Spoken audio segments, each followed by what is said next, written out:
Everyone and welcome to the channel. I'm Emmanuel, I'm an Airbus pilot, and of course we are running a couple minutes late over here. We are flying realistic after all. But here we are now, thank you very much for your patience. And this is our airplane over here, the Airbus A321neo.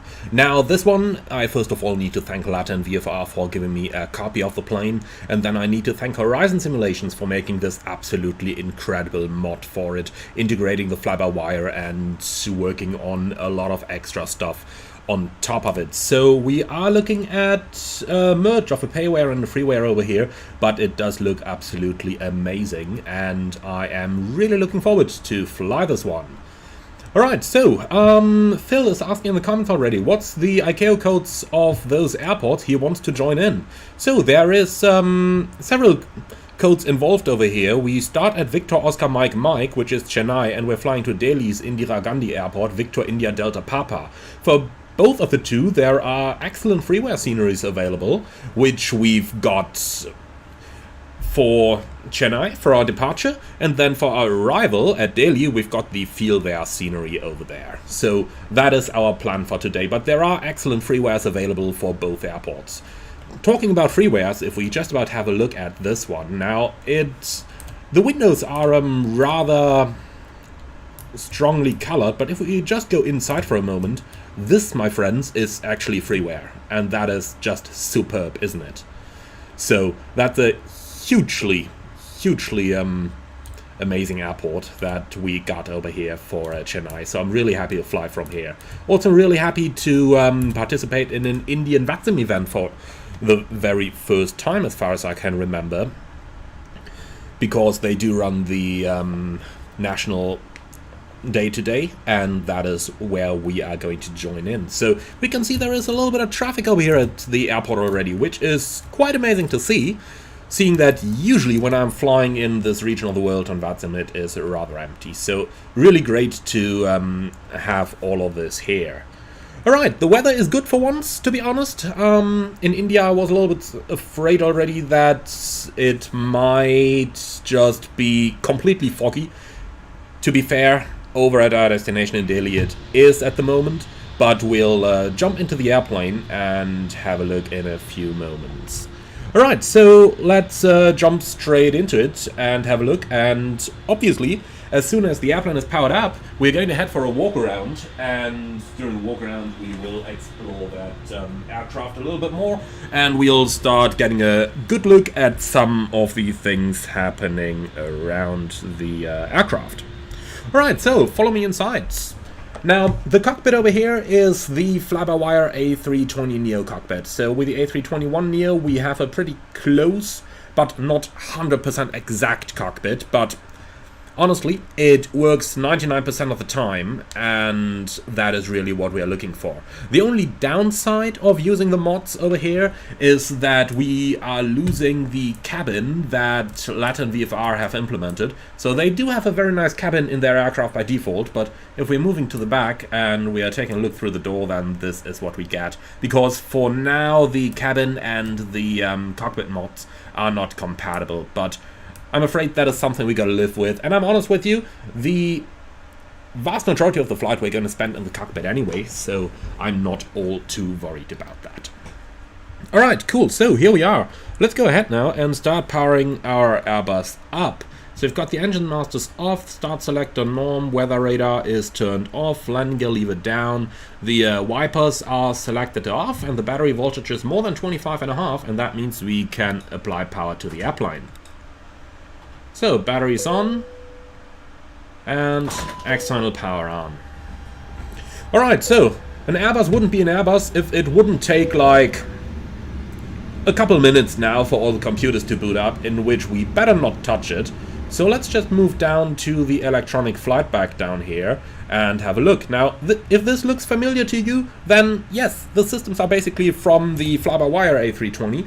So obviously the systems we got in here is gonna be very similar. And Lost Ambers is saying in the comments, It's damn good for freeware. I absolutely agree, it really is. In my opinion, it even makes the purchase of the Latin VFR worth it, even if you are not an entry-level simmer like the Latin VFR Airbus is usually aimed at, but if you're more advanced simmer, and you still want to use the mod. So that really makes it worth it, in my opinion. Alright, let's have a quick look into the weather then. Looking at our destination Delhi, it's typical Indian weather over there. The wind is from 280 at 4, 1,500 meters visibility, 2,000 meters RVR in haze, 20 degrees, and the forecast remains down that low as well. The good news is our airplane is fully Cat 3 equipped, so this is not even our concern. This is still Cat 1 weather plus quite a bit. Looking at our alternates over here, they are quite far out, but as we can see, weather at our planned alternates is good pretty much everywhere. So we can basically go with the flight plan fuel, and our airline has been thinking along as well. They gave us 15 minutes of extra fuel already for VATSIM air traffic control. Well, real Indian air traffic control is probably worse, I tell you. But we do have extra fuel available here already. And just look at that, it's an hour and 10 minutes to the alternate. That's really a long time. Okay, anyway, so they do say 181 kilos of fuel. So if we make that 12 tons of fuel, then we should be perfectly fine to go with that. So let's go ahead and load our airplane up. At the same time, I tell you what, let's go ahead and request a couple GSX services. Because why not?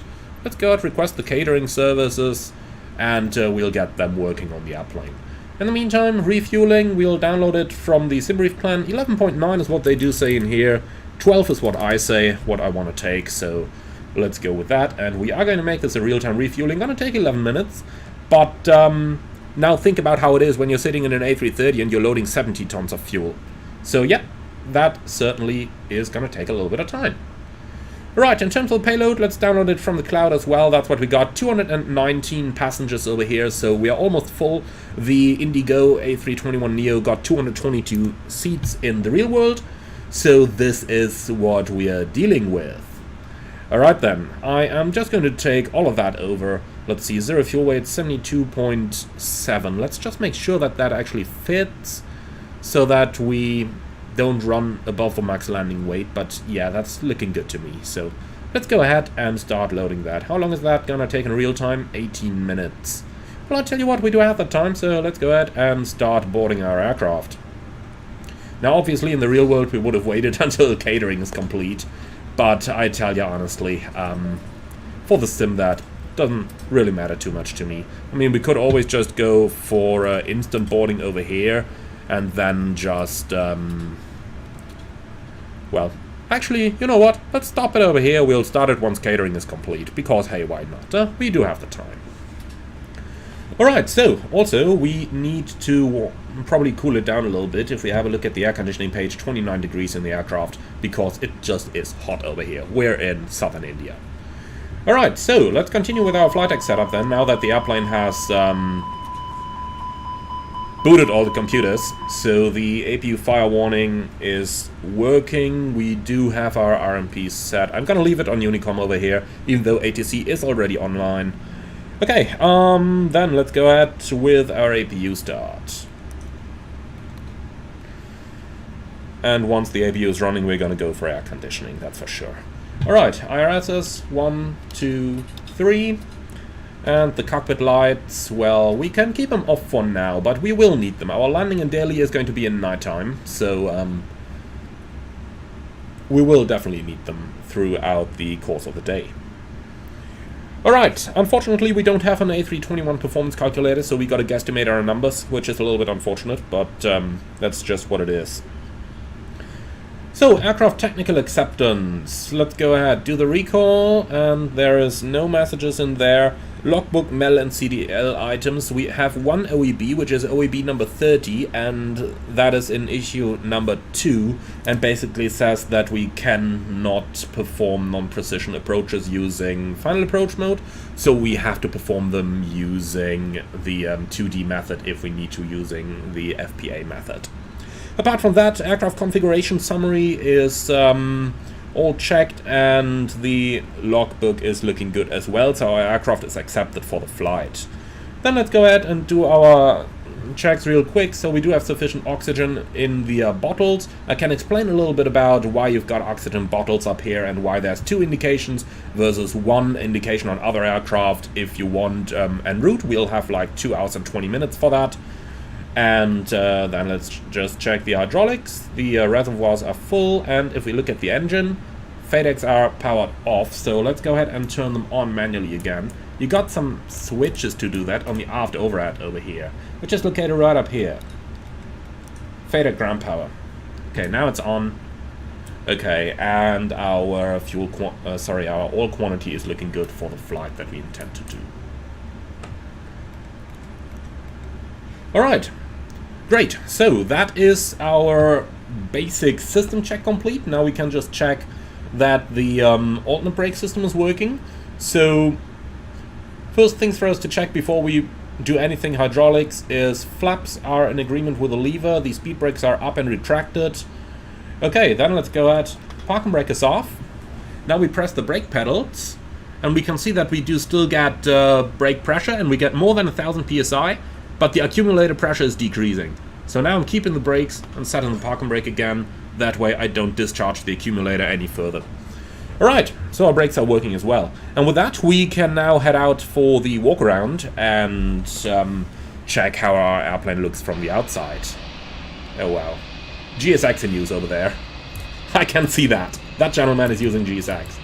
So I still keep getting the question, how do I do my walk arounds? So let me show you once more. We go for the camera. You can see I'm in the drone camera, and now I'm changing the drone speed to something like 2 or 3, because that is like the normal speed of walking. And I'm also slightly reducing my drone rotation speed to something about 45-ish, so that I can move around properly. And this is the result. In my opinion, excellent to do a walk around without using any third-party add-ons for that. Alright, so let's go ahead then and have a look at the oh boy. Does somebody really have to spawn right inside my stand right now? Well, let me get rid of him. So, .aircraft, and that's Air India 440 who apparently spawned inside me. So I'll quickly send him a message to please log off the stand where I am, but I can simply ignore him as well. Which should have removed him now, but it didn't, so maybe it's this gentleman? Yeah, that's him, Air India 430. Okay, I'll send him a quick message.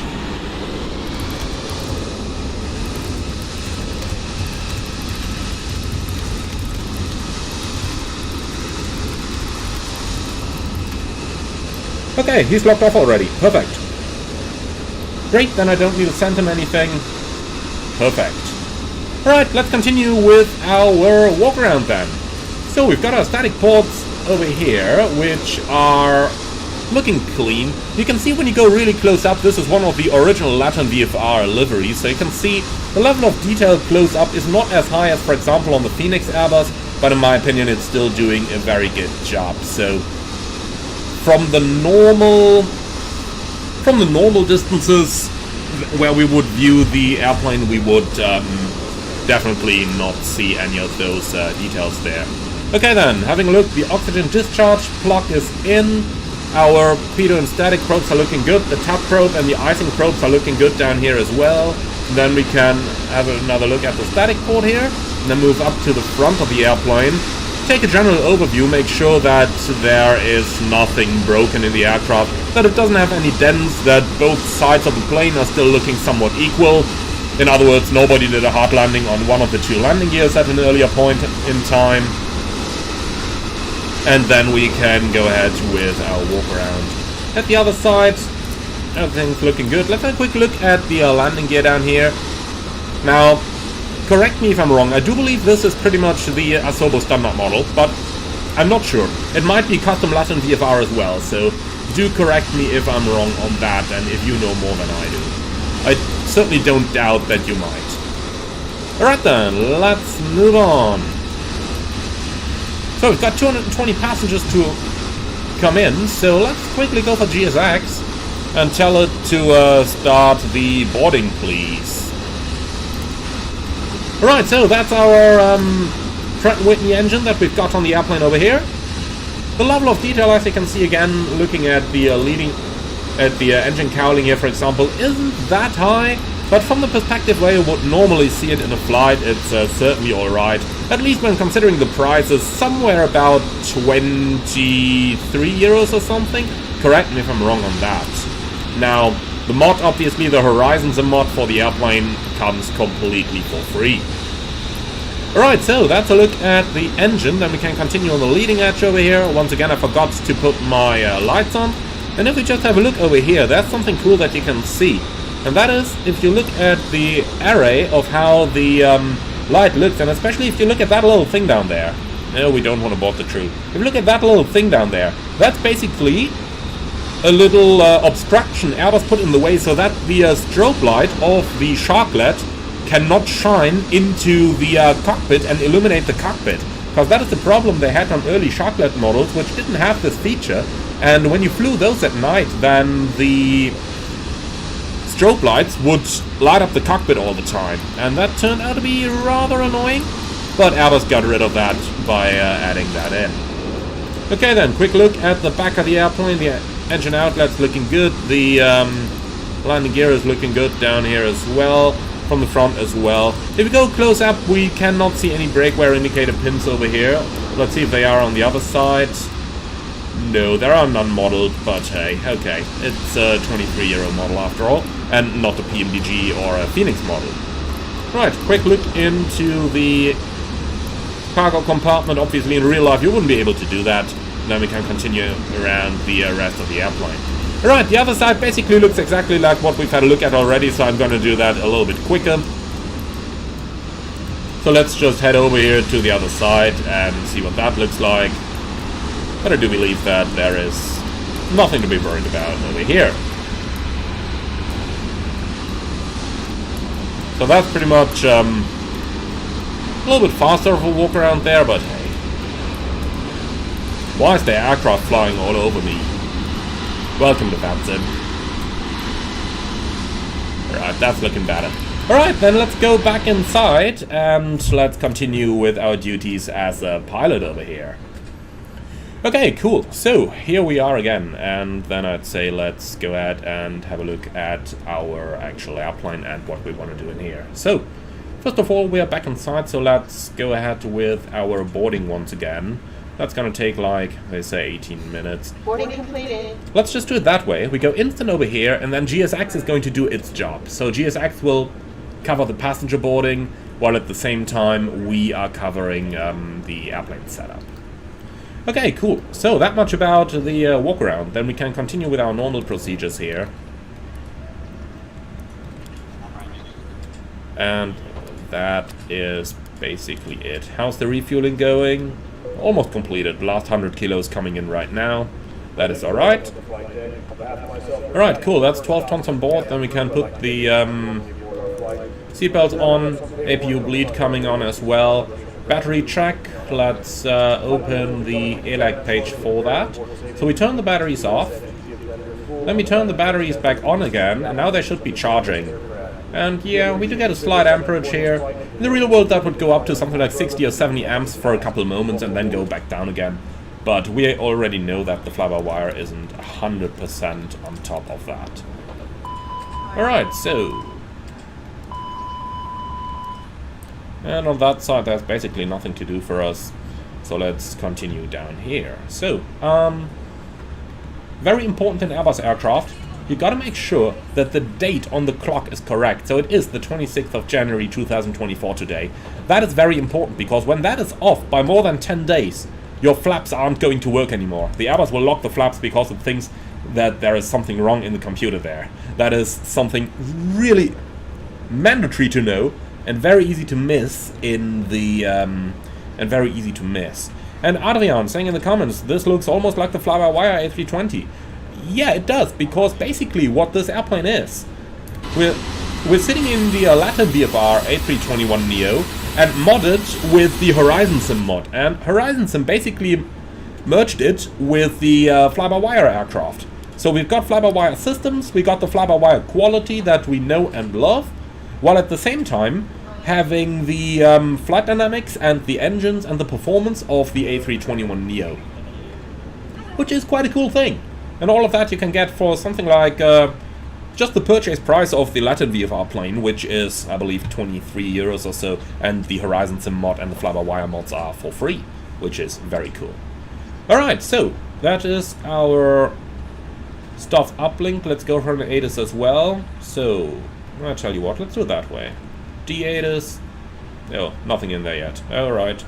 Well, in that case, we do it the old-fashioned way. We could just enter something in there, but hey. Let's just do it over ACAS then, rather than CBDLC. So, we're at Victor, Oscar, Mike, Mike, and we want a departure ATIS. Format, you can give me printer format straight away. Send the request.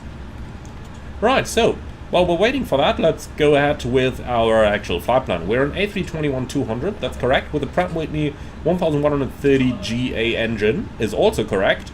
The database is current. Yesterday has been the Iraq day. Alright, so in it, request. Uplink insertion in progress. That's going to take a little while now, but we can clear that out. Look at the altitude of the tropopause over here. In the Western Hemisphere, typically it's somewhere about 36,000 feet. Down here, 50,000 feet. Alright, AOC active flight plan uplink. Yep, thank you.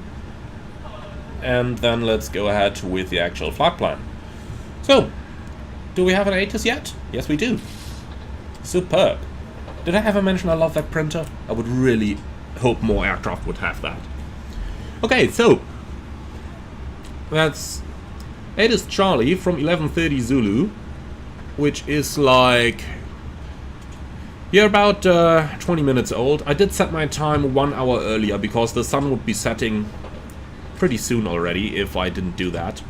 Alright, so, let's see, departing aircraft to contact 121-625 for ATC clearance, wind 08010, visibility 6 kilometers, clouds scattered 2000, scattered 100, 29 degrees 1015. Alright, those 1015 we absolutely want to take along. Here we go. And then Airbus to reduce 160 knots at 10 miles. Do not mistake Tabram Airport for Chennai Aerodrome. Okay, that's fine. Alright, so runway 07 is going to be our departure runway. We'll actually have to see which SID we're going to get, because I don't believe there is a SID that actually runs along our route, but let's have a quick look. So, we're departing via Mike Victor, that's basically the airport VOR. But let's have a look at the Navigraph charts for this aerodrome, and then we can get some more information on that. Okay, so airport info, and we'll take parking stands as well. Are we on the correct apron here? Yes, we are. Very good. Alright, Sid, let's have a look then at what we actually have available. Don't need any of that stuff here. Well, I'll tell you what, before we start guessing our SID, let's just go ahead and request our clearance. We'll just insert the runway by now. And then let's go ATC-COM, ground request, departure. So, station, Victor, Oscar, Mike. Are they online? Yes, they are. Excellent. Alright, latest information, Charlie. We are at gate 24 up here.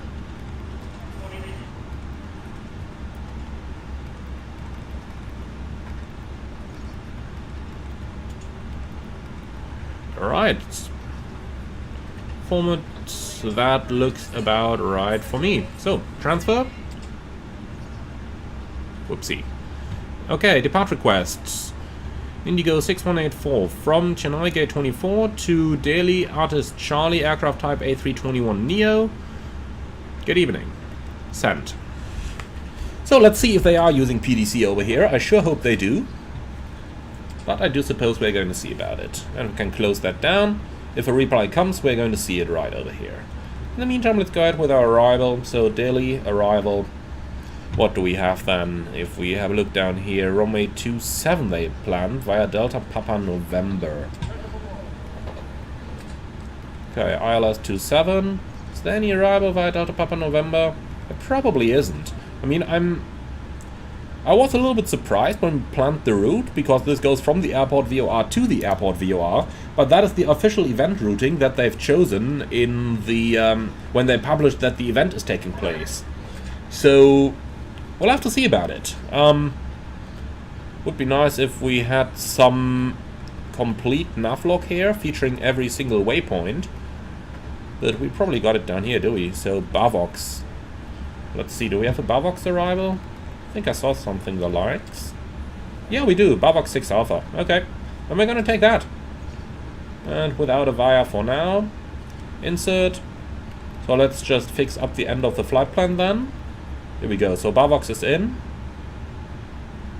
Then we just delete all the stuff down here.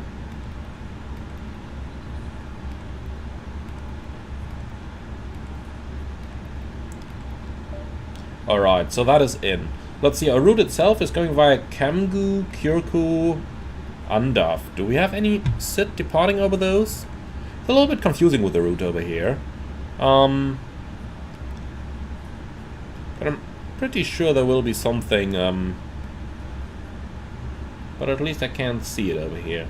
Well, suppose we don't have anything else. Andaf, Albert, Larab, Sudal, Tazex. Anything the likes of this in here? Doesn't look like it. Well, in that case, I'll just leave the runway info now, and then we just have to do the rest later. So in case of emergencies, we are going to proceed on the runway track, so we'll take VOMM 07 into here. Runway track itself is 066. So we'll put that in, and then let's create an emergency waypoint there, stored waypoints. So, what's the IATA code? MAA. Alright, so we go for MAAX1. That's how I'm going to call it. And now let's insert the runway, so that's VOMM 07/066/25. And now we have created the emergency waypoint at which we are going to pick up a holding in case we need to. Now I'm just going to visualize that on my nav display through the fix page. So MAAX1, here we go. And if we take a look at that on the nav display now, that's what it looks like. And that is where we're going to enter a holding if we need to, should we have an engine failure or something impeding our climb out performance, which might make us non-compliant with the SIT. Alright, so that is pretty much the planning. Now, in the comments, Nanook is asking, is that the Horizons and Latin VFR A321 improvement mod? Yes, it is. And yeah, nice to see you live as well. And G Walker, welcome. Alright, so we've pretty much got that done now. So let's go ahead with the other stuff. We don't need anything in the NAVs because India is basically using all ANAV procedures as far as I'm aware. Then let's go for the FMS. So, plant zero fuel weight today is going to be, let's see that, zero fuel weight 73.2. Right, so 73.2/25. Then we've got a block fuel of 12 tons. And in terms of the actual fuel loading itself, 2.8 for the alternate, 1.1 for the final reserve. Right, so 2.8 and 1.1. Alright, great. And for the average wind component, that is a rather strong one in here. Minus 29, so that's going to be a headwind then of 29 knots. Here we go. Alright, so with all of that stuff now in, let's see, do we have a step climb function here?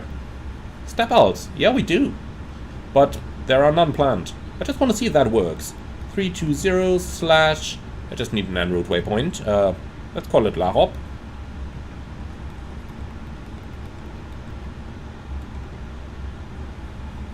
That works, great. We can actually enter step climbs. Wow. You know, I don't plan on doing one on this flight, but hey. Alright, excellent. So optimum 325, cruise is planned at 300, that's fine with me. Now let's go for the performance. That's a little bit more problematic now, because we don't have a performance calculator for this airplane. So, yes, I know I can simply click on the speeds, but I'm not sure if that is actually giving you A321 speeds.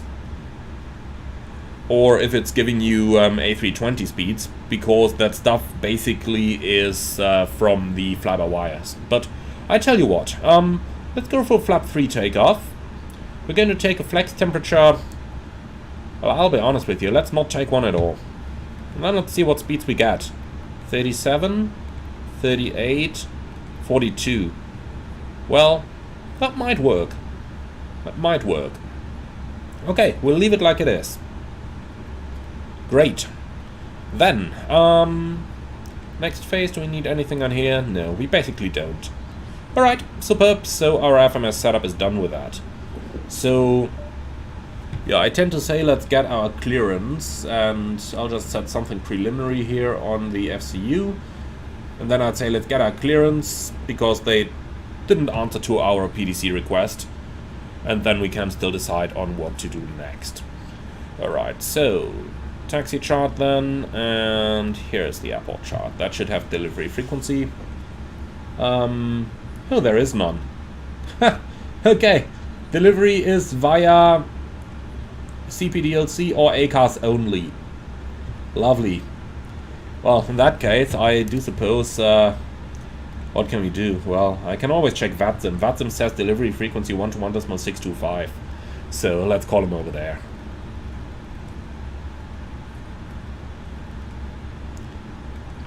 One to 1625, that'll have to do. Chennai delivery, good evening, Air India 192 at 1033 with information, Charlie registration, Victor Tango, Alpha November Tango with 231 persons to security. Requesting IFR to Delhi as filed. Air India 192, correction 192, UB 231 copied, cleared to Delhi via Quebec 24, flight level 250, to O'Hare departure, Kangu transition, runway 2, correction 07, climb initially flight level 60, further with radar, walk 0231. So, let's see, just gotta find a free spot on the frequency now. Via Quebec 24 as filed, flight level 250, initial climb 60, squawk 0231, Air India 192. Correction, Doya departure, 1 Alpha departure. Noeniki asking in the comments, do you recommend buying this aircraft? I'm very skeptical of buying a plane only to have to mod it. Yeah, I guess for the money I actually would. Delivery IFA 811. India 301584. Everyone's blocking themselves. Excellent. Say again, please, one by one. Alright, other aircraft still doing their stuff. Well, let's give it one more try, just sending him that clearance request again. So, station, Victor, Oscar, Mike, Mike. Atis, Charlie, gate 24. And they do want to know... Delivery hello, iFly 6184. Did you receive our PDC request?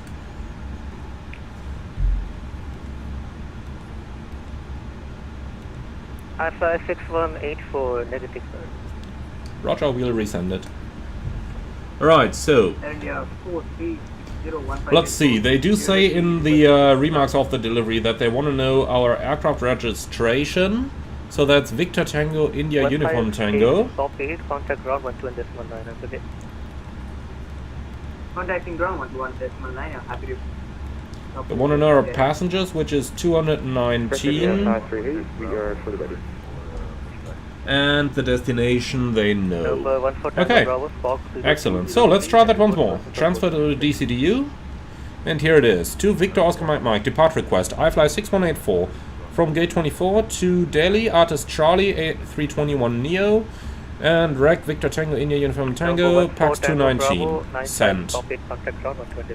If he doesn't receive it now within 2 minutes or something, then we're just going to do it the old-fashioned way and yeah, and grab ourselves the clearance via voice.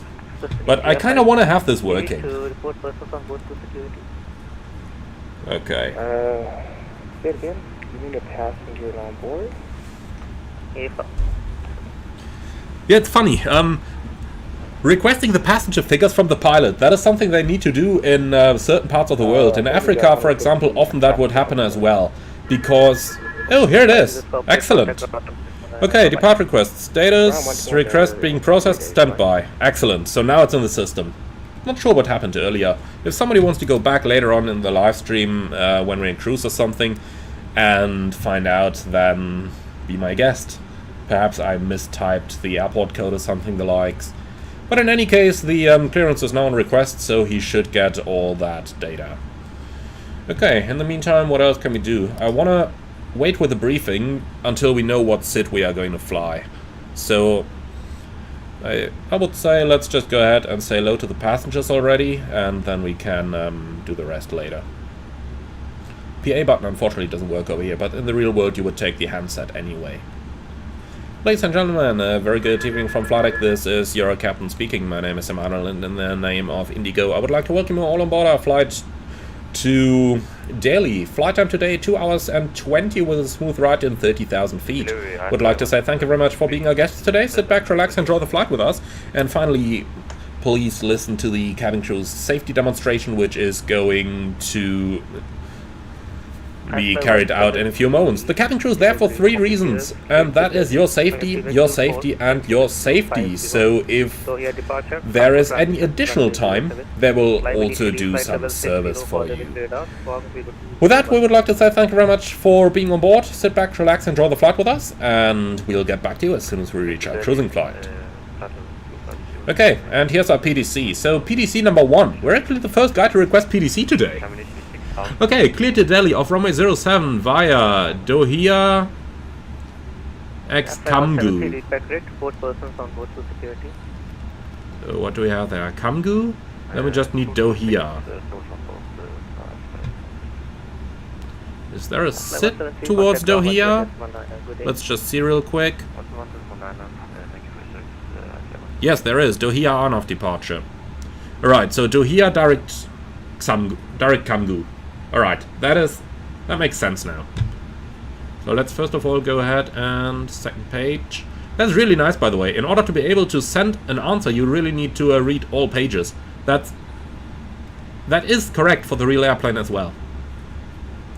Alright, so Wilco, send, and print. Let's see, does it actually print it? No, it doesn't. Okay, well that would be nice. In any case, recall. So, 07 departures, then we need Dohia, and then towards Kamgu. Okay. Perfect. Okay, so, climb flight level 60. And that is cleared now. And then Dohia is in, Kamgu transition is in. Let's go ahead and delete this. And then where is Kamgu on the route? Well, we're going to ask them en route. So Dohia X Kamgu. Okay, we'll just delete that. Then we'll see about it later on. Okay, climb flight level 60, squawk 0214. And 0214 is in. Right, QNH 1015, we have that. And report persons on board. Yeah, we did send him that, but it's okay. We'll do it again when we actually call for clearance. Right, so then let's quickly go ahead and check our SID to make sure that that is correct. Yeah, what's it sending us now? So close that. Next message. Clearance confirmed. Okay, close. Thank you. Okay, so for the routing. Routing 1000 feet, direct Dohia. And we got 1000 feet overfly, then direct Dohia. And then the Kamgu transition is Mike 611, below flight level 60. That's what we have. And finally towards Kamgu. Alright, so with that our routing is checked down there as well. Perfect. Okay, let's go ahead with our departure briefing then. By the way, can you guys notice that I am no longer doing 25-minute turnarounds, but more like 90-minute turnarounds now? Things do take a little bit longer. Yeah, so that's that. Okay, so, let's go ahead then with the departure briefing. The pilot monitoring is going to lead it, as always, with Airbus. So, Chennai runway 07 with Dohia departure towards Kamgu. Climbing flight level 60, MSA, anything about 3000 is going to keep us safe. And extra fuel and time. Let's have a quick look what it says down here. is 45 minutes, 1.8 tons. Copy clearance, cleared to Delhi via Quebec Okay, let's in the meantime grab GSX, prepare for pushback and departure. Climb initially flight level 60, further with radar. Alright, so, hotspots for the taxi. I would say the entire airport is basically a hotspot. It's pretty busy, and in the real world, that is not to say anything about VATSIM, but in the real world, Indian controllers are known to be a little bit messy. So, with that in background, the entire airport is basically a hotspot. For the rejected takeoff, we got 1,000 meters margin. The engine outset is on the runway track, climbing to 3,000 feet. That's going to keep us safe. Immediate return is possible, but we are above the maximum landing weight, so if we decide to do that, we need to read the overweight landing checklist. However, all things considered, Chennai is probably the best option we got in the area. We don't have any special or non-standard operations, so do you see any threats for the departure? Yeah. Well, no. I do agree. Any questions? No? Excellent. Then let's do the cockpit preparation checklist. Gear pins and covers removed. Fuel quantity 11,960 kilograms. And that is balanced. Seatbelts on, ADIRS. Nav, Baroref, QNH 1015. Cockpit preparation checklist complete. Alright, I would say we are ready to go now. It is getting a little bit dark though, so let's start turning some lights on already. Cockpit ground, go ahead. So you can disconnect the external power. Please confirm all doors and hatches are closed, ground equipment is removed, and the bypass pin is installed, and the airplane is prepared for pushback. Okay, Captain, that's all confirmed. Thank you very much. Then let's go for the clearance. Chennai ground, Chennai delivery, Banakram, my flight 6316, my check.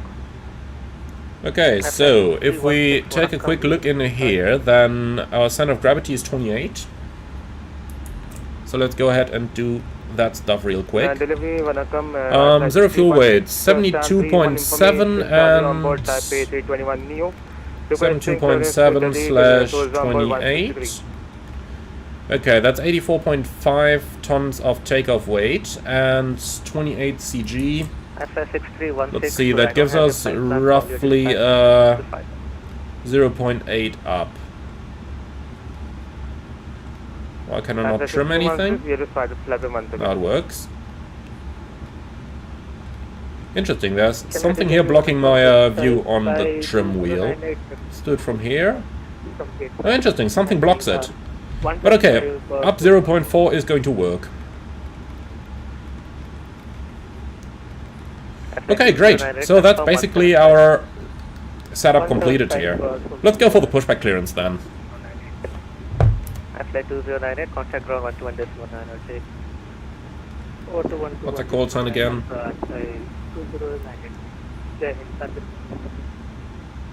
Delivery, good evening again. I fly 6184. We've got PDC, 219er passengers on board, fully ready for pushback and startup.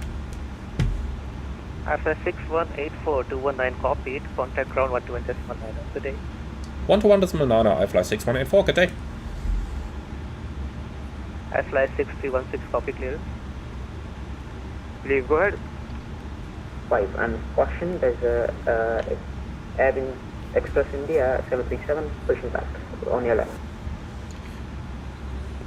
Alright, clear to push back and start after the Airbus passes left to right on hotel, and then watch out for the Boeing 737 pushback facing west, and we'll call you back when we're done with the pushback and start for 1 for Tango Bravo. Chennai ground, good evening. I fly 6184, stand 24, request pushback. Pushback.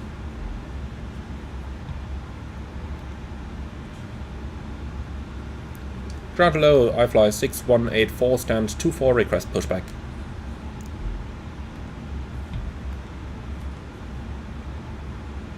Yes, no, maybe? I fly Standby. Now the big question with standby on VATSIM always is, in the real world, standby means wait and I will call you. That is the definition of the phrase standby. On VATSIM, typically they never do. So let's see about it.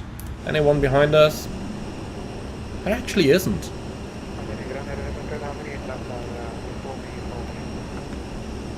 Man, the airport is slightly full. How many aircraft are before we come? Slightly full. Just slightly. After Two aircraft, the four. Express India 458 confirmed ready for pushback. India 458, ready for pushback, sir. Express India 458, you have cleared for pushing start facing Eastern Hotel, QNH 1015. Pushback, correction, start I have a feeling we might have to call him again. on hotel. Express India 458, thank you. Ground hello, iFly 6184. Alpha 811, contact Mumbai Tower 118.1, have a safe flight back. We can pre-select that already and then we'll have to see. Thank you, happy to talk say break Air India 430, Monet Tower 118.1, have a safe flight back. So let's see how long that is going to take now. I do really hope that we're going to get clearance any moment. Happy to talk. Air India 192 ready to taxi. Man. Air India 192 that sounds like the real India. 7 via hotel and Taxi to holding point on way 07 via Hotel and Kilo. Air India 192. my apologies, that was serious. So, how about some information now? 1143 stand 3 for requesting pushing start. Everyone's just requesting it, even though he tells everybody to stand by. I have a feeling if we don't do the same, then we are going to be at the very end of the queue. Confirm that was Air India 14. Correct. Air India 143, your clear for pushing start, facing west on But hotel. he's getting clearance. Why don't we? 787 passes. Well, let's just try again. I have a feeling it's not going to work any other way. Ground hello, iFly 6184, request pushback and startup.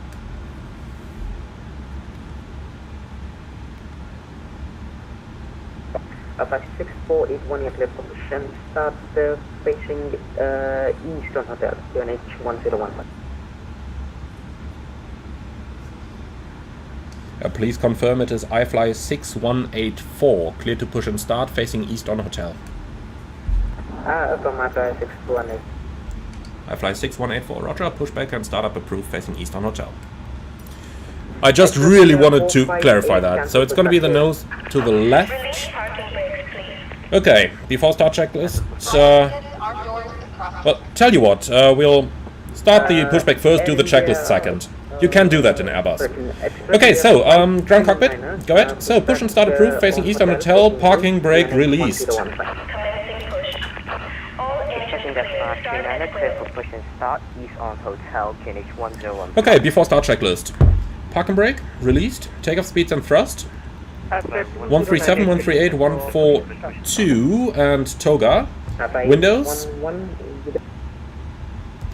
Closed, beacon. On before start checklist complete. Off Tower 118.1, Air India 192 Jai Hind. Ground cockpit, go ahead. So, can we start engines in sequence 2 then 1? Yes sir, you can start 2 then 1. Roger, starting engine 2. Engine 2 start. Interesting phraseology that Airbus puts among us, isn't it? When you talk to the ground crew, you say starting engine 2. When you talk to the other pilot, you say engine 2 start. That's the kind of things they torture you with when you're in line training.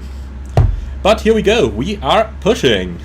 Area 143, taxi to holding point Kilo, runway 2, correction, holding point Kilo, runway 07, via Kilo, and monitor tower 118. Alright, so that's number 2 starting. Okay, there is one Air India Express pushing over there, we'll probably be behind him. Man, I just need to go to the drone view here. So at the terminal, the airport is almost full, and on the outside stands, the airport is almost full as well. This is amazing. I mean, let's be honest over here, that is almost every single gate at the airport taken. Engine 1 start. And park brake set. That is almost every single one stand on the entire airport taken. That is amazing. Asset 209. And Ferraz, am I using frame rate generation? Yes, I am. Number 3 for push. I know sometimes when using VATSIM can be a little bit annoying. Antenna ground, Honeycomb, Maplet 61. And Stone, do I think the fly-by-wire or the Phoenix has the better sounds overall? That's a very hard question. I tend to say fly-by-wire, but that's just because it has a lot of those smaller details that are very hard to record that the Phoenix, guessing, probably doesn't have. Because it's just harder to record. I mean, yeah. I do believe that the fly-by-wire is a little bit better there. Okay, thank you, ground. We've got 2 good starts. You're clear to disconnect. Clear signal on the right side with a pin, and have a good day. Bye-bye. Aircraft 173, you're clear for position start facing west on hotel, QNH 101. Okay. Product approved, face west, I-Fly 173. 2 good starts. Let's go. Expressing the 538, the aircraft in front of us seems like pushing back right now, so we'll just hold the position until he's finished. Yes, sir, your number 2. Can we trim it further now? Yes, we can. Alright, great. So if you we might were looking for request about the 0.9 up, FIA so let's person ready for just taxi. enter And you have to clear out that. the taxi clearance, and the aircraft in front of us is pushing back right now. Check data. We just did. Okay, so have we received the all clear signal? Yeah, she's walking away. After start checklist. Anti-ice, off, ecam status, check, pitch trim, 28%, radar trim, 0, after start checklist complete. And now we're in a taxi, and I just received your taxi clearance. Sorry, sorry for that expression there. 538. Interesting what's going on in the background there if you're listening to the radios. But let's start with the flight control check. Full up, full down, neutral, full left, full right, neutral, and the rudder.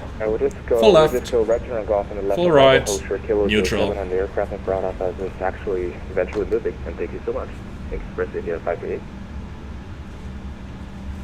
November 14 Tango Bravo, report Man, it's hard to remember those numbers. 6184. Okay. Stay in for 14 Tango Bravo. We're ready to taxi, by the way. November 14 Tango Bravo, taxi to holding point kilo runway 27 via correction. Okay, let's get clearance. Via hotel and Kilo.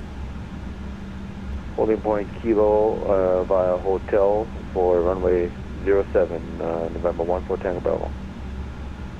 iFly 6184, request taxi. Flight 6184, expect taxi via hotel, Echo and Bravo to holding point kilo. Follow the aircraft, follow the Express India 737 in front of. iFly 6184, taxi holding point 07 via Hotel Echo Bravo, intersection Kilo, follow the 737 in front. Express India 539, will taxi Echo at Hotel Echo Bravo. Okay, so let's Kilo, quickly correct? see that on the charts. Correct, Express India 539. Roger. Alright, so Hotel Echo Bravo, the other way around, Bravo to Kilo. Alright, we can do that. 313, you're clear for position start, facing Western Hotel, QNH 101. So he should be moving any moment. He is now. Excellent. Brakes off. Air India 5 has been waiting for a question start for a very long time. Brake check. Pressure 0. We're asking later on. Hi, Air India 528, Roger. You clear for position start, facing Eastern Hotel after the Indigo A321neo passes from your right to left. Right, so that's that guy probably complaining about waiting for the clearance, but that's what I meant earlier. When they tell you to stand by, they are very likely to forget you. So the guy just did the right thing by asking. On paper, of course, you shouldn't ask when they tell you to stand by, but on VATSIM, it is kind of my experience that you need to ask. Otherwise, it just doesn't work. I mean, let's be honest over here, all the controllers over here are running that as a hobby, and they are not professional air traffic controllers, they are hobbyists, just like the vast majority of pilots are. I mean, let's be honest here, on the A321, I'm a hobbyist as well, because I'm type rated on the A330, not on the 21. But basically the point of that is that on VATSIM it happens rather often that they forget you. Okay, so please go to the left. He does. Excellent. Would have been better if he went to the right, because then we would have been in front of him, but hey.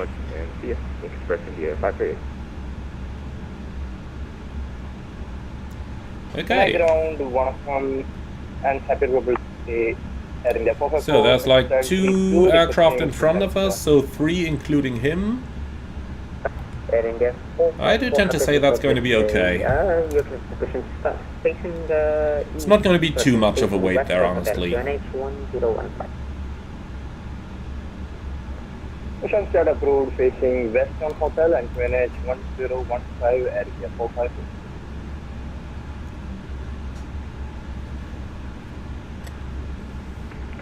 Good evening, Chennai ground. I fly 882 whiskey, stand 33. Okay, so, no changes to takeoff briefing. Everything is basically exactly the way we, everything's basically exactly the way we briefed it earlier. Okay then, let's go ahead with the, setup. So... Expressing the 4.8, expect somewhere between 7 to 10 minutes. Oh wow, they're giving 10 minutes of delay already for pushbacks. So it looks like we actually got out just in time. I mean, I feel sorry for everybody that had to wait because I didn't really use radio discipline that much, but on VATSIM sometimes I have a feeling if I would abide radio discipline then we would just not fly at all. Okay, so taxi checklist. Flight controls checked. Flap setting. Config 3. Radar and predictive wind shear. On and auto. Engine start selector. Norm. And ECAM memo. Takeoff no blue. Taxi checklist complete. I fly 618 for scene for you. Monitor Chennai Tower 118.1. Have a safe flight. Bye bye. Monitor 118.1. I fly 6184. Thank you very much. See ya. Taxi to Kilo. Okay, set monitor tower. So over here, we are not going to do any call at all. He said monitor, so that means just switch on the frequency and he will eventually call us. So number 4 in sequence. That probably means like 5 or 6 minutes. Especially since everybody is going to fly on the same route.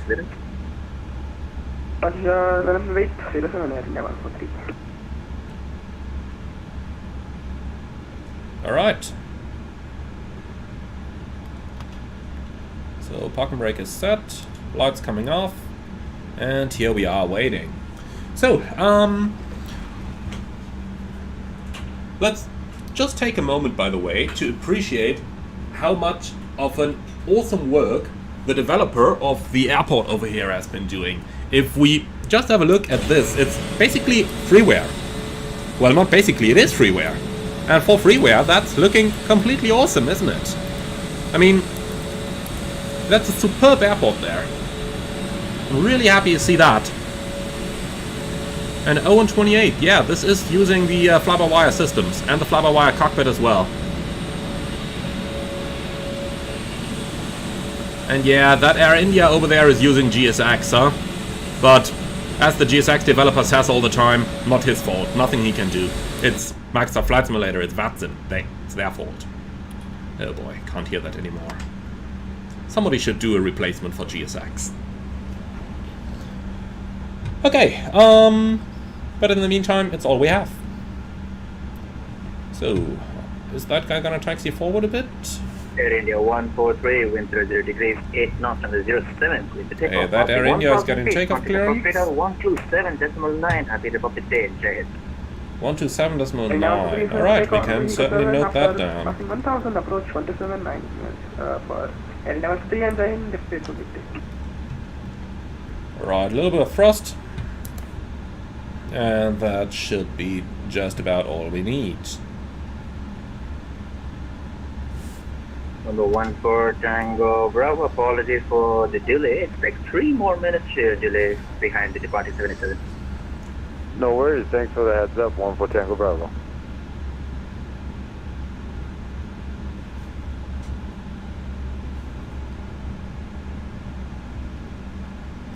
So, when determining where to stop behind that airplane, I'm basically looking at the direction of the engine exhaust over here, making sure that that is not going into my left engine, because that would start smelling quite a bit. So that's basically where I'm stopping now. And Quotenwagnerianer, someone should read the manual instead of complaining. Well, I did read the manual, and there is no fix for that strange-looking VATSIM aircraft. And apart from that, the manual tells me for many problems, just configure the entire airport yourself. But that takes like several hours for the entire airport. So, no, that is nothing that you can ask a customer to do. So, it might say that in the manual, but it doesn't say that on the product page, that I need to configure every airport, which takes several hours. Despite the fact that I am using a GSX profile for this airport already, which I downloaded on flightsim.to, so no, it's GSX that is to blame in my opinion, and not the customer not reading the manual.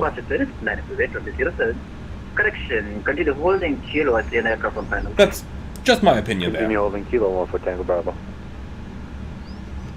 Alright, so, let's see, is there anybody on the runway right now?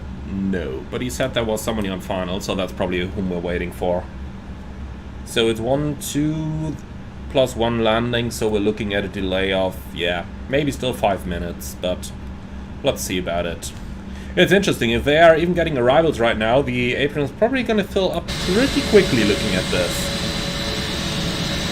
By the way, this guy over here, he taxied so close to me that that entire airplane will have a certain smell inside. I mean, he's a flight simmer, so he's probably gonna like the smell of jet fuel. But I tell you, the passengers typically don't. Especially if you're waiting in a smelly area for a little bit longer. Passengers sometimes even want to step out the airplane because they think it would be a fuel leak or something. Well, indeed it is just, you know, well, it is indeed just the exhaust of another airplane. But this is quite a full airport, I have to say. Report ready for departure, police. Fully ready, 1 for Tango Bravo. November Tango Bravo, actually 00, wind 00 degrees, 8 knots, 07, clear for takeoff, passing 1000 feet, contact approach 127.9, happy Republic Day, Jai Hind. Clear for takeoff, runway 27, after departure, climb 6000, contact 127.9 for okay, approach. so, have a good day, 1 for Tango Bravo.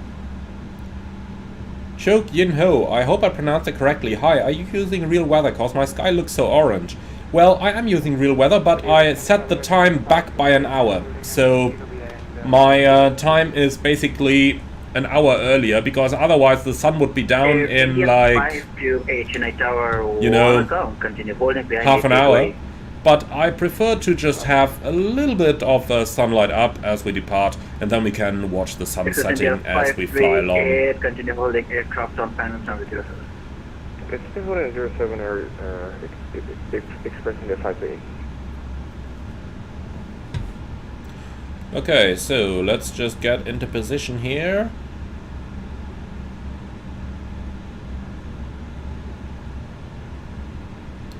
I'm going to stop it just over here so that we don't smell the exhaust of that gentleman. Alright, and here we are, waiting. But now it's just one guy in front of us, so things are going to go quick. Adrian, do I miss the 737NG? To be honest, no. I very much prefer the A330 over the 737.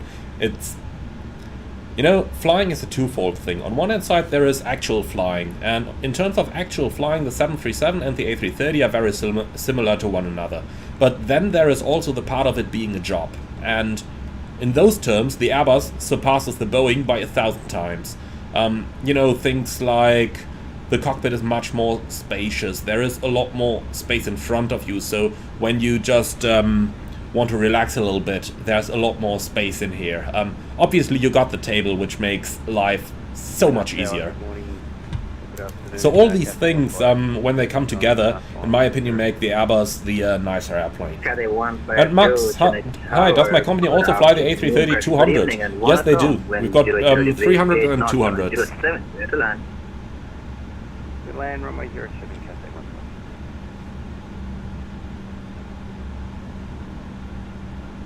1. Access India 538 aircraft on panel. And Hambagini, it's a shame that Horizon Sim has stopped developing the A321neo due to Latin VFR. They haven't. The latest update is just 3 days old. And that is what we're running. So there used to be quite a confusion saying that Latin VFR would... there used to be quite a confusion saying that Latin VFR would be, you know, not allowing any mods for their aircraft. That is not true. They do allow the mods for their aircraft, and indeed what we are running is a 3-day-old version of the Horizon A321. What I do suggest is that you have a look into the Horizon Sim Discord, because you can get a lot of information on that in there. I think you see it on the TCAS. 538, copy, thanks. Alright, so, then let's see, where is the arriving aircraft? Like, is there one at all? I do figure with everybody flying the same route, it is a little bit of a problem for air traffic control to get everybody out, because when you are running an event like this, usually you want 2 minutes, maybe 3 minutes of separation between the aircraft. By the way, there's the inbound, just about coming into view. So you normally want 2 or 3 minutes of separation between the aircraft, but when you then also have arrivals, that basically means that the entire thing is going to be put pretty upside down, because when you need that separation, then all of a sudden your arrivals start messing in, and then you really get quite a bit more separation. So yeah, that's probably the reason why things do take a little bit longer over here than they normally would. You know, if you were flying a shuttle event like Frankfurt to Heathrow or something the likes. Alright, here he comes. 747, is it? That pitch doesn't look healthy, though. Is he climbing? Now he's descending again. Let's see that landing.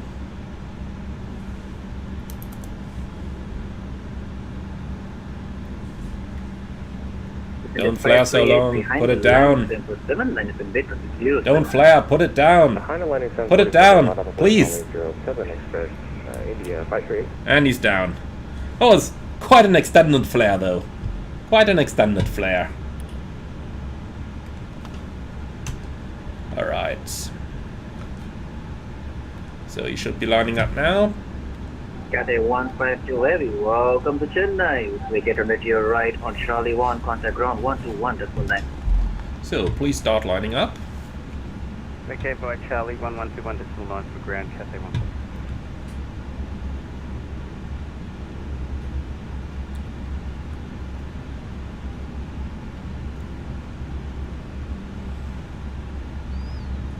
Man, I'm taxiing an A330 here, overshooting every single one turn.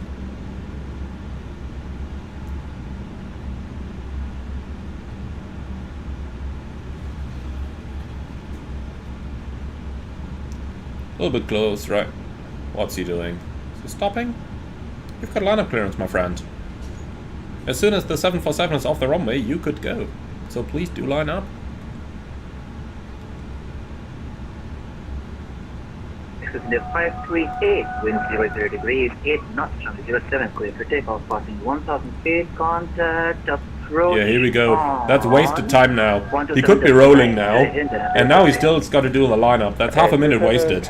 Do that in London, and they're gonna kill you. Contact 27.9 for departure, Express India 538, bye-bye.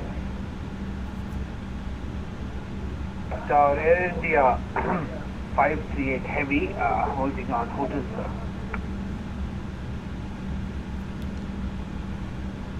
Okay, so what's happening now? Station calling, call 10 only. Am I missing an airplane here?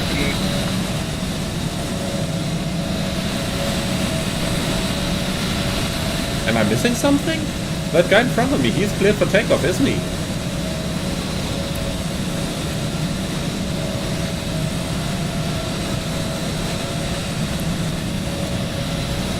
Can you just 538, I don't see you. Please come to your current position again. I'm rolling that again to gate 28, ground hold me to contact or monitor. So, what's happening now? Copy as you in the 53 again. A beam to get you 8. Tell me, did I miss an airplane? Didn't this guy here have takeoff clearance?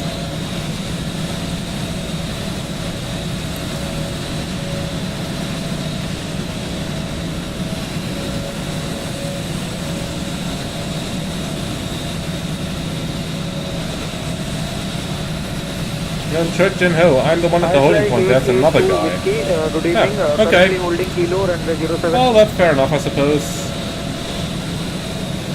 Okay. And Tower is telling Yoke already via private message. Yes, you did, an aircraft in front of you. Okay. If that's the case, then I do apologize. Continue holding. Alright, so brake is set. Where was that other aircraft? I mean, did he not show in VATSIM or something?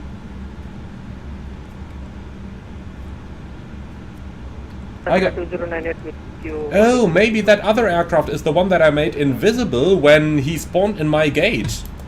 That might be a possibility. Let me check my VPilot settings. Perhaps there is still a guy who's made invisible. Nope, there isn't. They're all visible now. Okay, I don't know. After 209 Internet or Honeycomb. I really don't know. India 539. Well, so it's another guy. Departure clearance and a break from the 07. Lateral right runway 07, expressing the 539. Hambagini, that's a good question there. How often do I get lost in the back areas of new airports when trying to clear security? Well, the good thing is, never. And the reason for that is just because we do have very good descriptions of where to go, and obviously there is colleagues with you all the time as well, who do tell you, who are familiar with the airport. And even if you're not familiar with the airport, you know, you will always find the passenger counter, and that is where we got to go anyway in order to leave our crew luggage. And from there we basically From there we basically would just ask for guidance from the guys at the check-in. That's what happens in many places anyway. In many places they just escort you to the gate anyway.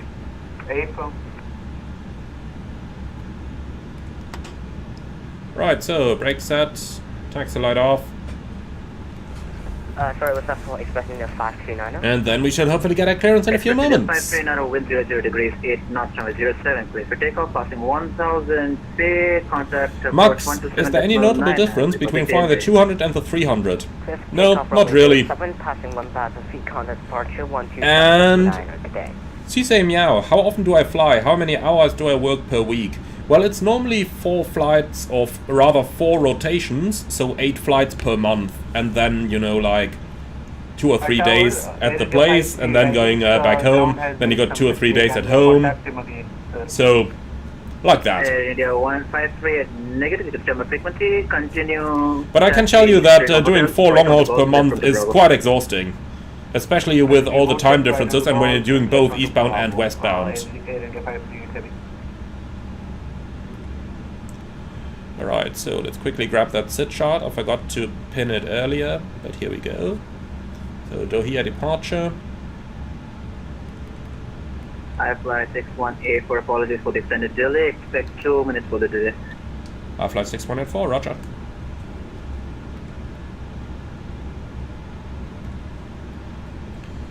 Okay, so, let's see, we're in,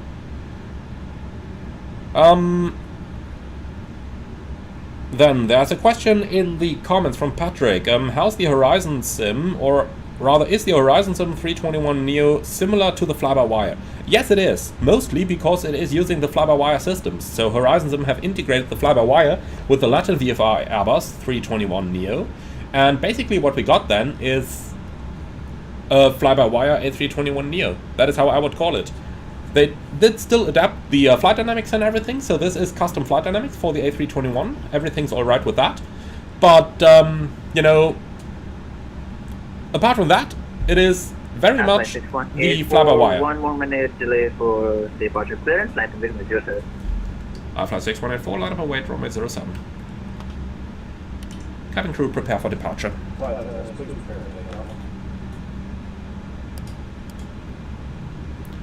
And lineup checklist.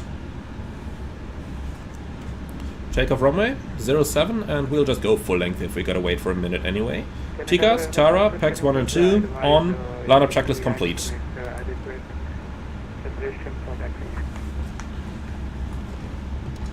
In the flight rate, there's a 3-minute separation between each departing aircraft, so it should be about 10 minutes before your departure period. Apologies. Okay, 3-minute separation between all the aircraft. Not what I requested, but okay. That sounds about right. Especially since everybody's going to fly at different speeds anyway.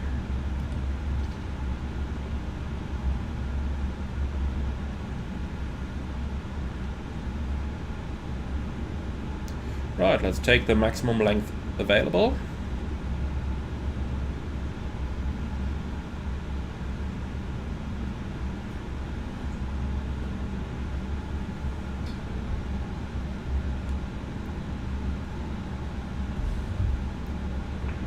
I fly 882 Whiskey. Can I go ahead? Traffic has passed and there is one Airbus A321neo right in.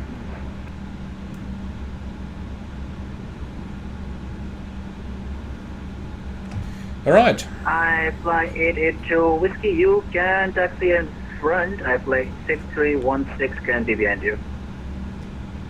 Okay, taxiing ahead and holding behind of traffic. I fly 882 Whiskey.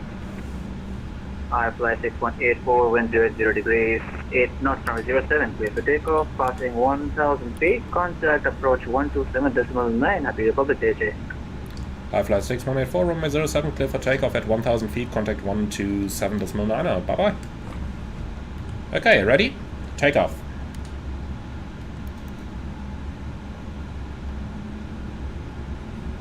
India 454, please hold current position.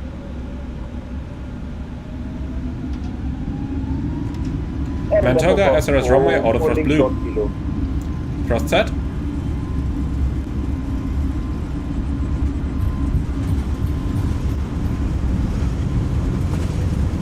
.100 knots. Checked.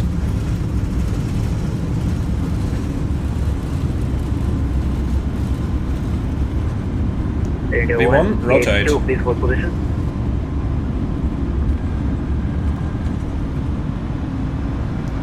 Positive climb. Gear up. Enough. Checked.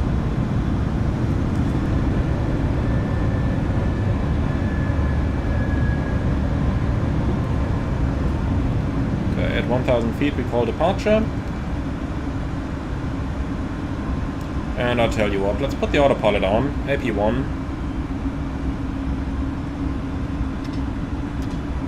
First time climb, auto thrust. So flaps 1, speed checked, flaps 1. Departure, good evening, I fly 6184, passing 1900, climbing 6000. F1 6184, Honeycomb, Chennai, approach radar, identified, turn left, process direct Kangu, climb flight level 150, unrestricted. Direct to Kangu, climb flight level 150, unrestricted, I fly 6184. Right, that's Kangu. Insert and fly.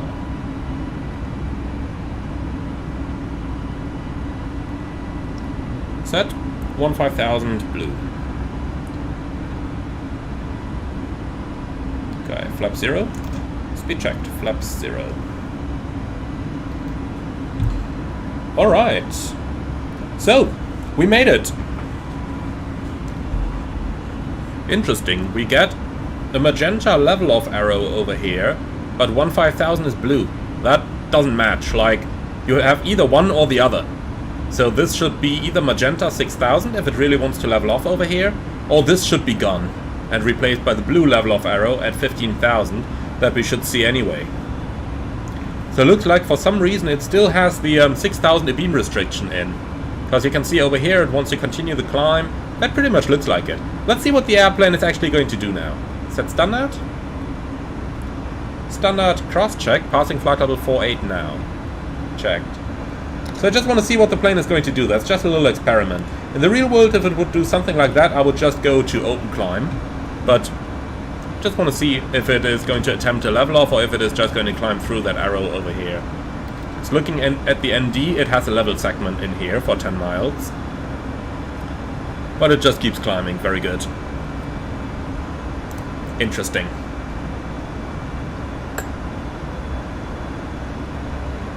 Express India 139, contact Chennai radar 125.3, good day. Chennai radar 125.3. Alright, so we are on the way out now. And guys, we'll just quickly climb above 10,000 so that we're outside of the area where we've got mandatory sterile cockpit. And once we're out of that, I am going to go through the chat, answer all the questions, and we can talk a little bit more freely. I just don't want to be that guy, you know, who exactly on the departure of a very busy airport is going to do all the chatting with his audience and at the same time then miss all the ATC calls. I really don't want to become that guy, because I complain about those guys way too often. So let's just quickly get out, and then I'm going to answer all your questions. Well, almost all of them. I'm not going to answer certain ones, you know that.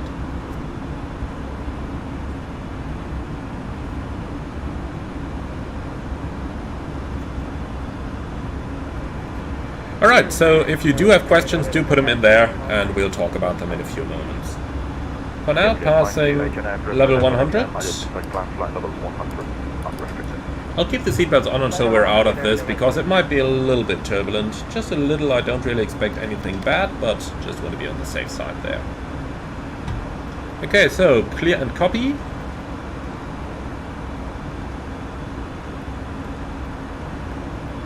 We're getting rid of the fix info page, getting rid of the second fix page, so that's our engine out routing done with. So optimum 320, cruising 300. Well, let's see if that still stays like it when we request the winds.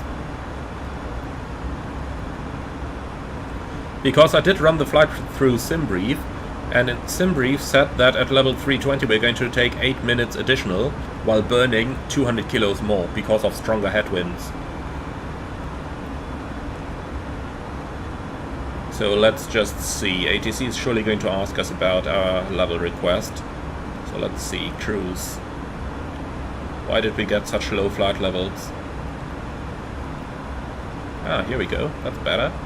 Okay, so yeah, look at that. Flight level 300. The wind comes from 300 degrees at 20 knots. So that's basically from here at 20. And flight level 340, the wind comes from 341 at 38. So at 340 it would be straight headwind with 38 knots, while at level 300 it's a crosswind at 20. So we're definitely going to stay low at flight level 300 today. Okay, 2000 to go, approaching. Speed, vertical speed. Airbus 6184, contact Chennai radar 125.3, good day. 125.3, I fly 6184, good day. Okay, 1000 to go. Here we go, flight 28, Richard direct, Camden, climb flight level 150. 125.3. Chennai radar, good evening. I fly 6184, flight level 143, climbing 150 in Mount Camden. Alpha 6184, Chennai radar, good evening, climb flight level 250. Climb flight level 250, I fly 6184.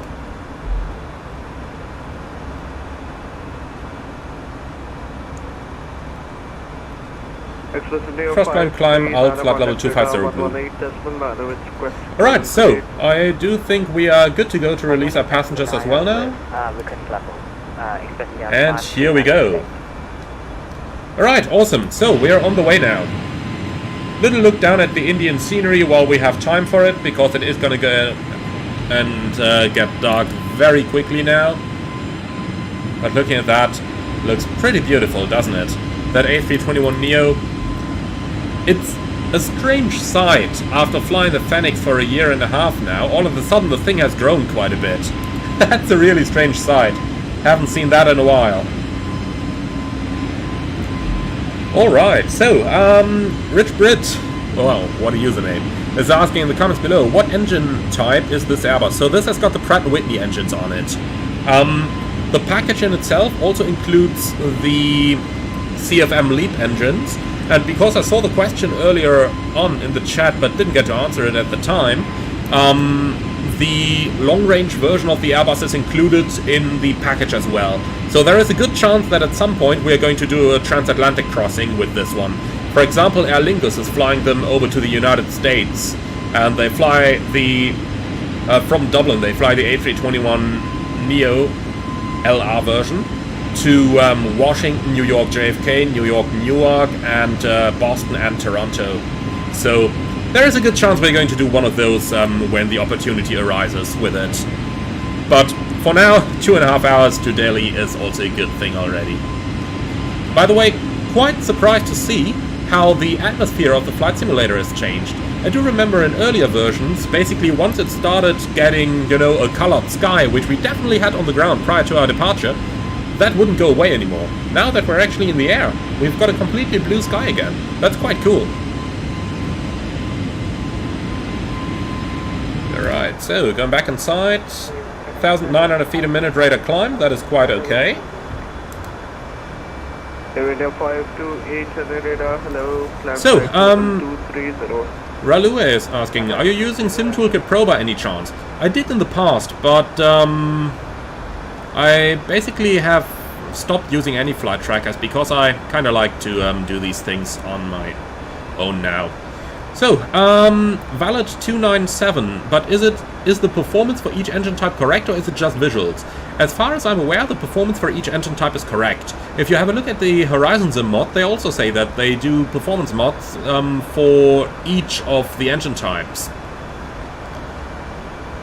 And Richard AL, Horizon a good product, considering getting it. Well, the Horizon Airbus basically isn't a product, it's freeware that's available, so you do need the Latin VFR Airbuses, however, so those are a product, and in my opinion, yeah, it is worth getting. So the basic Latin VFR Airbus that you need in order to be able to use the Horizon Sim costs something like 23 euros or so, if I'm not mistaken. Contact radar 118.9 with requested level, types of flight, good day.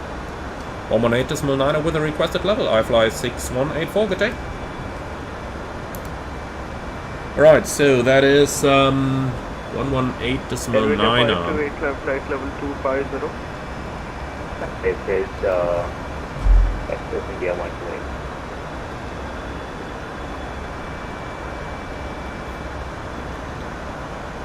Radar, good evening, I fly 6184, flight level 124, climbing 250, request flight level 300. Express section I fly 6184, Chennai radar, hello, identified flight level 210 climbing, continue climb flight level 300. Climb flight level 300, I fly 6184. Set. Flight level 300 blue. Okay, let's see if these gentlemen have CPDLC available.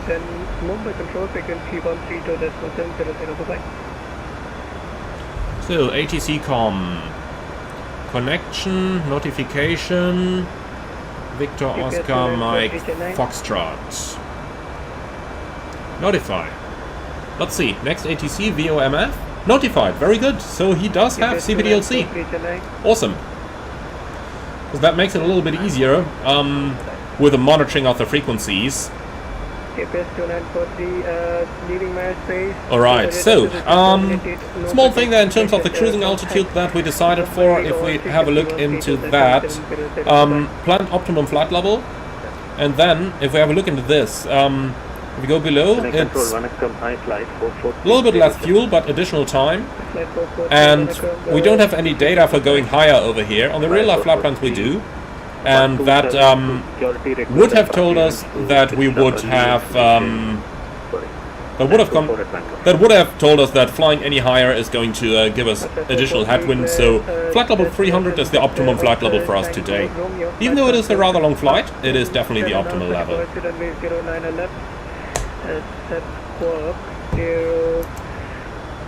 Then, loads of questions coming in over there already. I'll try to answer them one by one now. So, Aviation Southend, do I miss flying the 737? No, totally happy on the Airbus. I gave a little bit more thorough explanation on that a little bit earlier while we've been waiting for our departure clearance, so I do apologize for not going into more detail in that right now. Then, Anthony S. Has the Horizon Sim modeled the cockpit as of yet, as I know it got deleted when you added this modification? 6184. Okay, so current ATC unit, Chennai control. Excellent. So, the Horizon Sim uses the cockpit model of the fly-by-wire A320 now, as we can perfectly see by that FCU looking correct in terms of the dimensions. So, that is what we got, and that is what I'm rather happy with. Then, Major Aviator, can you please clear that company message? My OCD is doing me bad, sorry. Yeah, absolutely I can. I mean, I know what it's from because I received a message in the pilot client a few moments ago from the tower. So, that is, that's what he wrote me. Yes, you did. That was when I asked, like, did I miss an airplane in front? An aircraft in front of you, you missed. Yeah. Alright, so the company message is cleared. Be my guest. Sorry for that. Okay then, Daniel, which variant of the A330 do I like more, 200 or 300? Absolutely the 300. That's not only because it has the nicer engines, with the Rolls-Royce engines versus the General Electrics we got under our 200s, but it also has a cockpit crew rest compartment, which is basically a separate room in the airplane just for the pilots to sleep, while the 200s just have some premium economy class seats with a curtain around them. So I like the 300 a lot more. And in terms of range, they really don't do that much to one another. And Fat Boy Fat UK, do you mean the cabin? There is no cabin. That's true. The Horizon Sim mod unfortunately does remove the cabin from the aircraft because the cockpit model is getting replaced. But unfortunately, we do have to live with that. Can't change that.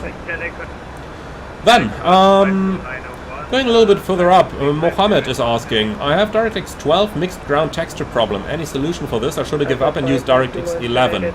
Well, I've been using DirectX 12 for ever since I bought my RTX 4090, and honestly, I don't have any problems on the ground textures. It's working perfectly. So I'm afraid I don't know which bug that is that you have, and thus don't know a solution either. My apologies for that.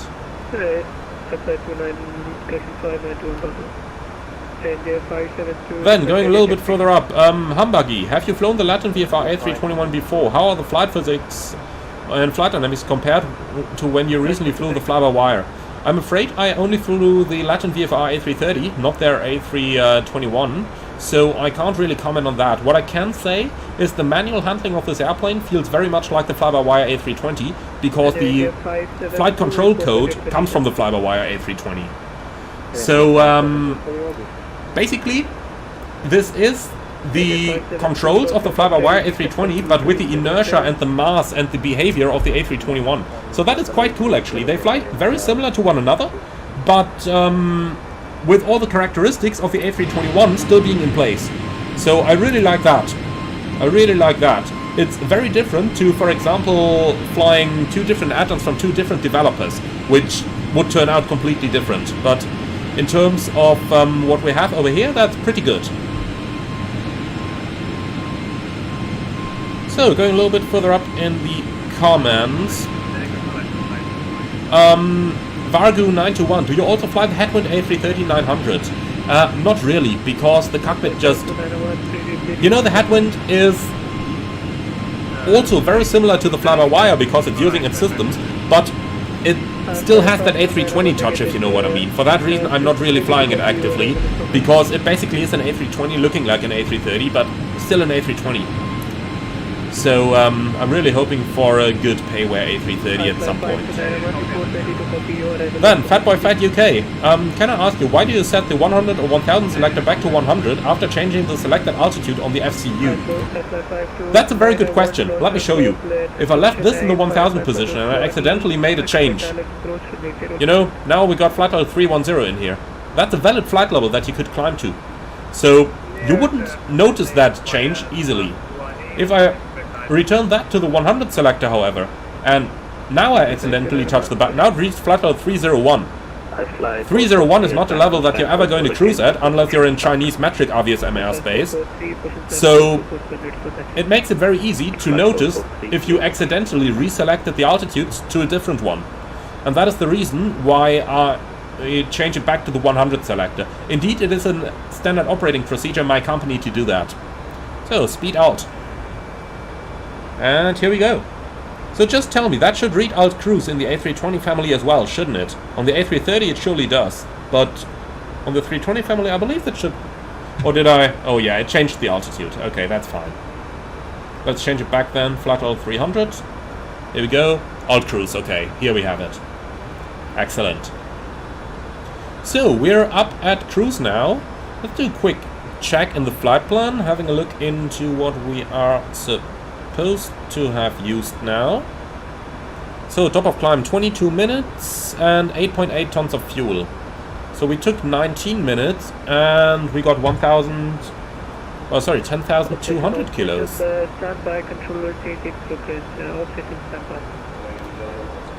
Okay, so we've reached our cruising level, that looks good. Let's do the next fuel check over at Larop then. With 7.3 tons of fuel in the tanks by the time we get there.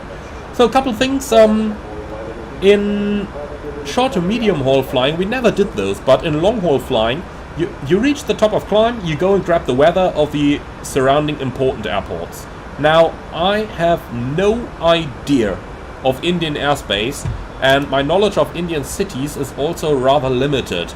So it's up to you guys, you surely know the airspace here better. Do tell me in the comments below, which are the large airports that would be considered as diversion airfields along our route. That is a job for you guys now. Just imagine you're the co-pilot on this flight and I'm delegating this job to you. Getting the weather of the most important fields alongside. I mean, just tell me the airfields. We're just going to use our ACARS to request the weather.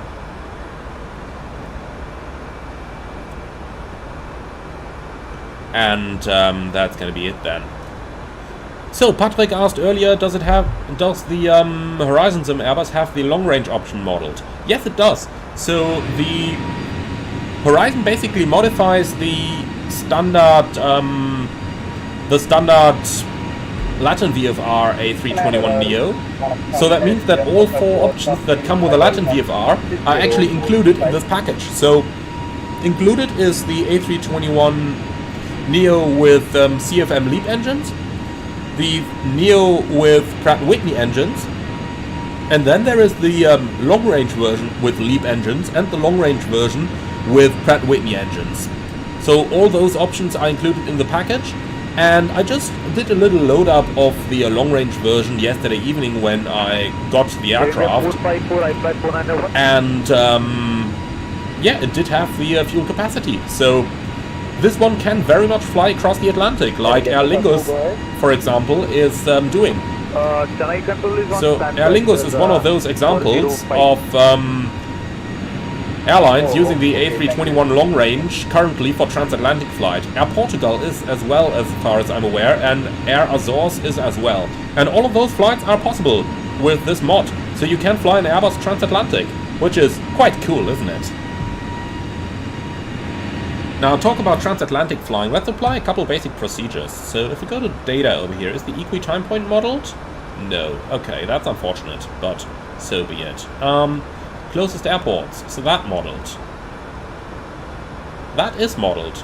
The question now is, do we have the possibility to actually change those airports around? Could we change them to, for example, those we want? Okay, so a couple of you guys found out some of the airports along the route. So we've got Mumbai, VOHS, VAPO. Let's have a look at where all of those are. Start bottom to top. VAPO, 375 miles, 305 track. Alright, so that's basically somewhere over there, but along the route. Okay, we can take that. Then they say Mumbai. That sounds a little bit off the route to me. But it's similar direction, okay. so let's just have a quick look at the chart. So they did plan Victor Alpha India Delta, Victor Alpha Bravo Papo. Did I say Bravo Papo? Oh boy.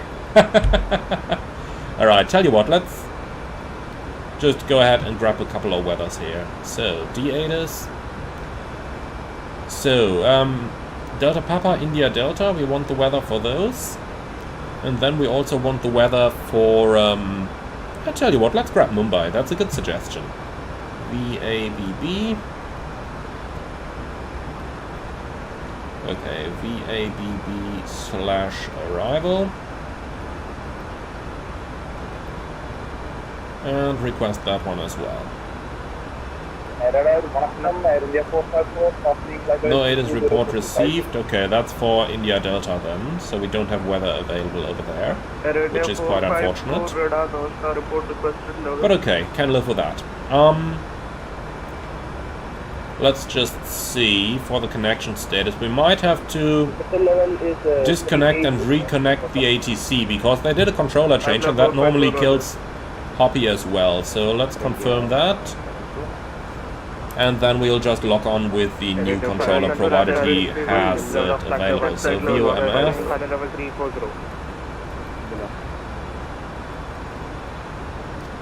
Victor Oscar Mike Foxtrot.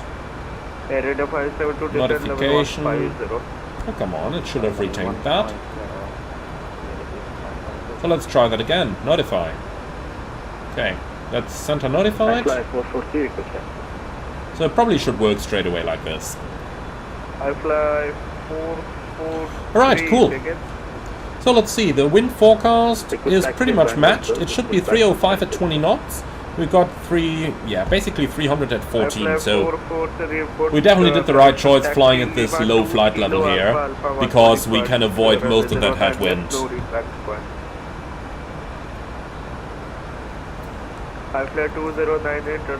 So, valid 297, how does it compare to the toeless A321neo? Well, let's be honest over here. The toeless Neo is a little bit, well, you know, it's a payware add-on.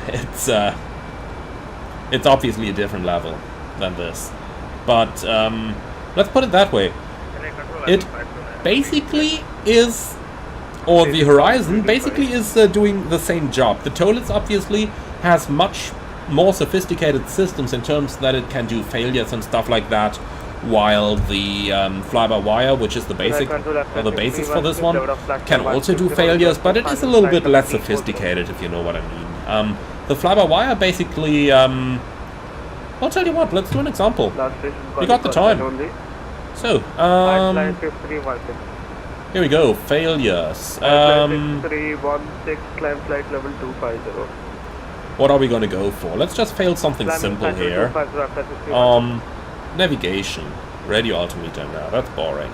Flight controls. Also boring.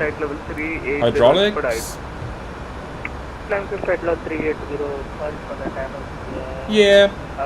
Why not? Let's do an engine pump overheat. But you can see over here already that full simulation of failures below isn't guaranteed. So let's just do the pump overheat and then we'll see what's going to happen. I don't need to execute that somehow, do I? No, that should. I think the pump is probably slowly heating up right now, is it? Then we'll probably get the ECAM message in a few moments. Something like that.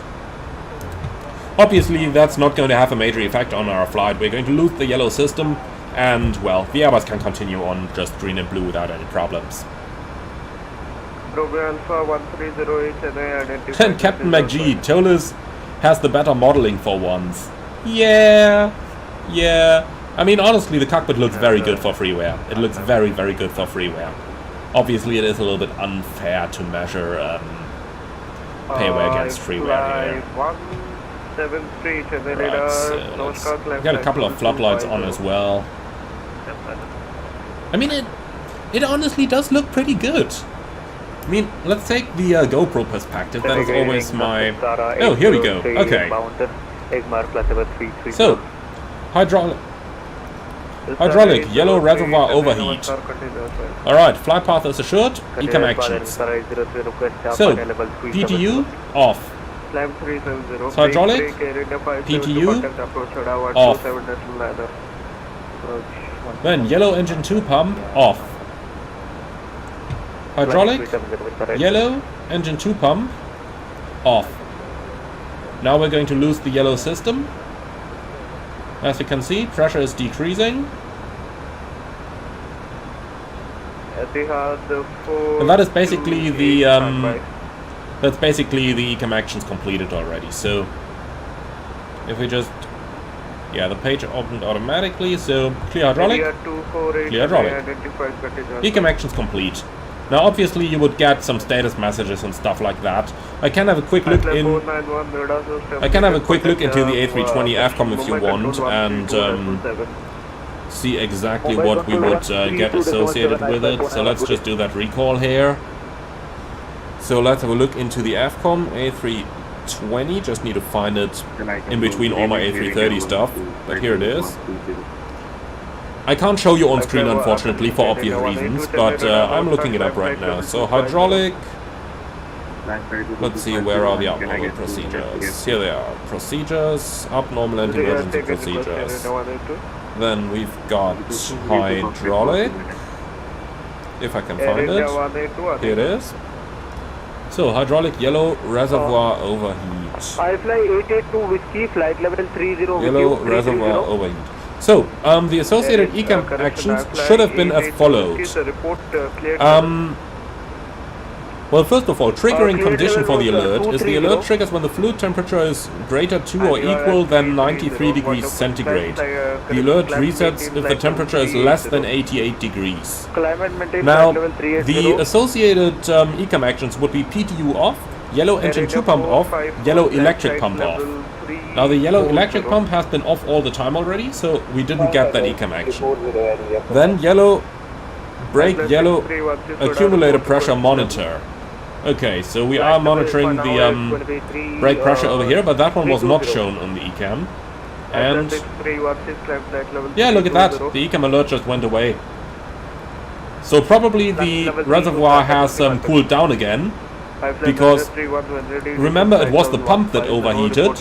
So as soon as those 93 degrees were reached, we turned the pump off, and interestingly enough, that doesn't show on the system display over here. That should be off. So the we turned the pump off, the fluid started cooling again, and since the fluid has cooled again, the ECAM message is now gone. Now, what we can probably do,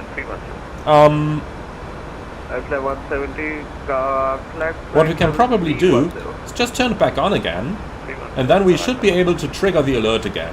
But let's give that a try. Turn it back on.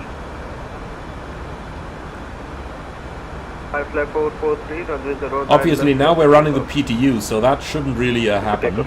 Or rather, that should happen if we press the button, but we shouldn't have pressed the button. That way around. In any case, there should have been quite a couple of associated status messages. So first of all, we should have gotten associated ECAM procedures, fuel consumption increased, and FMS prediction unreliable. And we should have gotten a secondary failures flight control page. Let's just shut that off again. So we should have gotten secondary failures for the flight controls here as well, which we didn't. We only got the hydraulic page. And then we should have gotten a status indication.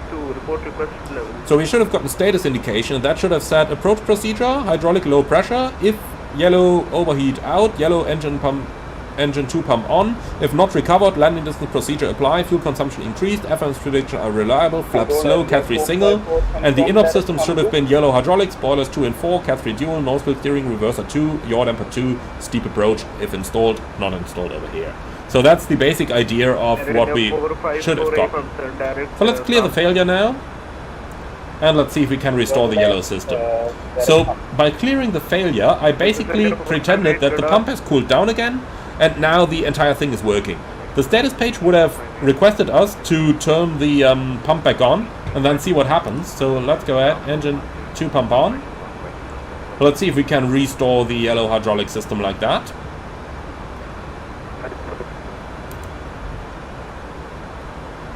And that would have been the entire story of working on that thing. So that's the basic idea here. By the way, interesting to know is in most full flight simulators, you can only restore systems by the instructor clearing them straight away as well. But hey. Okay, so, well, doesn't look like it, huh? Why is that thing not coming on? Engine 2 pump states failed. Interesting. The failure is cleared. What happens if I just turn the PTU on as well? Low pressure stays. Okay, so the thing is probably broken then. Chennai control, and if I see it heavy with you, platform 150. Nice to see, by the way, that the hydraulic pressure is fluctuating now, because the PTU basically doesn't provide the pressure as well as an engine-driven pump would. So for that reason the pressure is fluctuating. That's realistic. That's exactly what I would expect the thing to do. The only thing now is the failure is cleared and we are unable to restore the system. But we can live with that.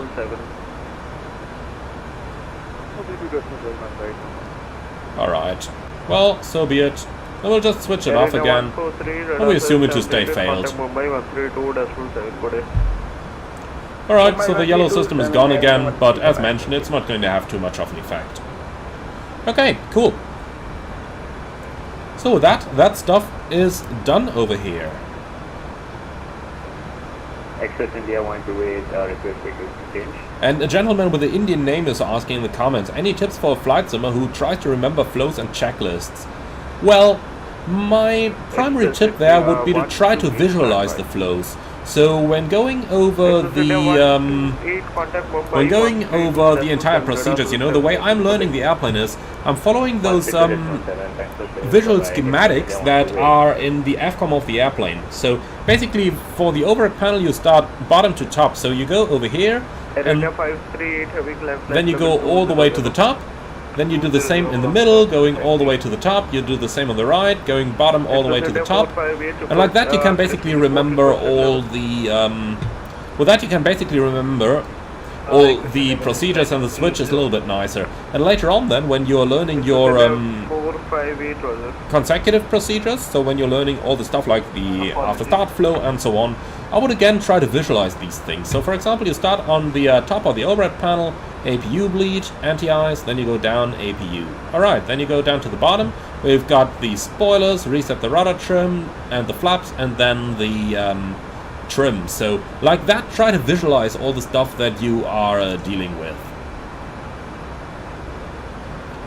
Okay then, so the TCAS is set to below, because any threat we might possibly encounter is definitely going to come from below right now, not from above. I fly 933 whiskey with you. Alright then. For now let's keep Chennai in here, because that is our primary diversion airport right now. Did we receive any ADIS yet? No. New ADIS, read again. Yeah, I would like to. Well, okay. In that case, what we're going to do is we're going to request our weather over here. We can take 340. So give me Mumbai as well, please. Send request. What can we request here? Meta, TAF. Okay, only those. Well, that's fine. When flying long haul, obviously we would go for the TAFs over here and not for the METAs, because the TAF is more interesting, because you want to know what the weather at the airport is going to be there. It's going to be like in 3 hours, 4 hours. For us, we're pretty close to any of those, so we are using the META for that, because hey, if there is any significant change forecast in the next 2 hours, then it would have to be appended to the META as well. So, just gotta wait until we receive the data then, and it should print it automatically. That's, by the way, also something that I really like in here, that it has the printer as a feature and is able to print your stuff automatically, while other aircraft are not so much.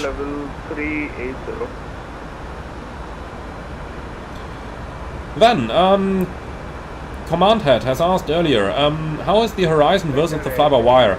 Well, pretty similar because it's using the fly-by-wire systems, obviously, but it still has that difference to it. So if you own the Latin VFI Airbuses already, that goes for both the A318, 319, or the 320, or the 321neo, just give the Horizon mod a try and see how you like it. And personally, I do like it. It just has that flight dynamics and that performance of the A321, which is a pretty cool thing.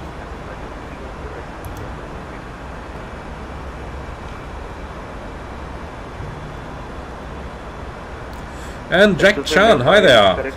2 aircraft in front of myself. Nice to see you there. And then Imran, where can I buy the A321neo plane from this video? It's available through most retailers. I mean, normally I would say just go to the developer's website and purchase it there. It costs like 20 and a bit euros or something for the Latin VFR Airbus. And then I would absolutely recommend to get the free Horizon Sim mod as well. And Hamakini, how important is on-time performance in your company, and is it something they enforce? Well, it is important, and we do fly faster in order to achieve an on-time performance, if we can. If you're hopelessly delayed by 2 hours, then it doesn't matter anymore. Then you can save the fuel and, you know, land 10 minutes later. But normally we do try to get the best possible on-time performance, even though the ground services at our home base are trying to make it as hard as possible to achieve. Then Choke Jin Ho, just wondering, have any of you guys successfully landed any Airbus with mechanical backup mode? We did that in the full flight simulator during the type rating, and we were able to put it on a runway, and you could have used the aircraft again. Let's put it that way.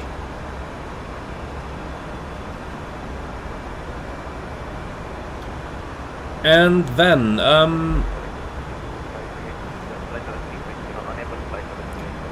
then Matt Hippo, love the videos, just wondering, which do you think is a more accurate A320 simulation, the Phoenix or the Tolus?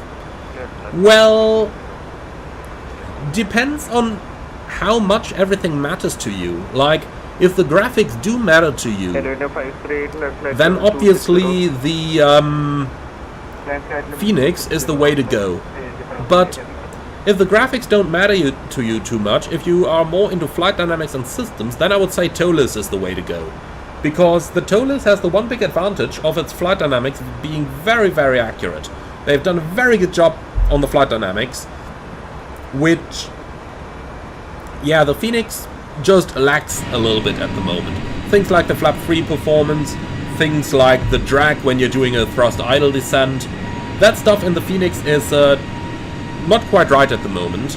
And likewise, you know, Microsoft Flight Simulator does put some strains on what's possible in the sim, and the Tolus just has the better foundation there in X-Plane and is definitely doing a better job there. Now, in terms of what you can do with both aircraft in terms of system failures, I would say Phoenix supports electrical failures better than Tolus. Tolus supports engine and flight control failures better than Phoenix, so both of them can be good for different failures. Overall, in my opinion, it comes down to what you value the most. Do you prefer flight dynamics over visuals, or do you prefer visuals over flight dynamics? And that basically decides whether Phoenix or Tolus is the better Airbus.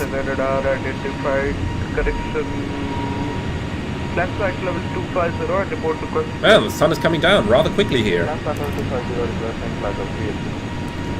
It's just great to see that A321.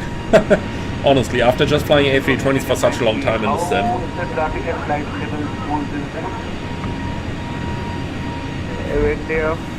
Alright,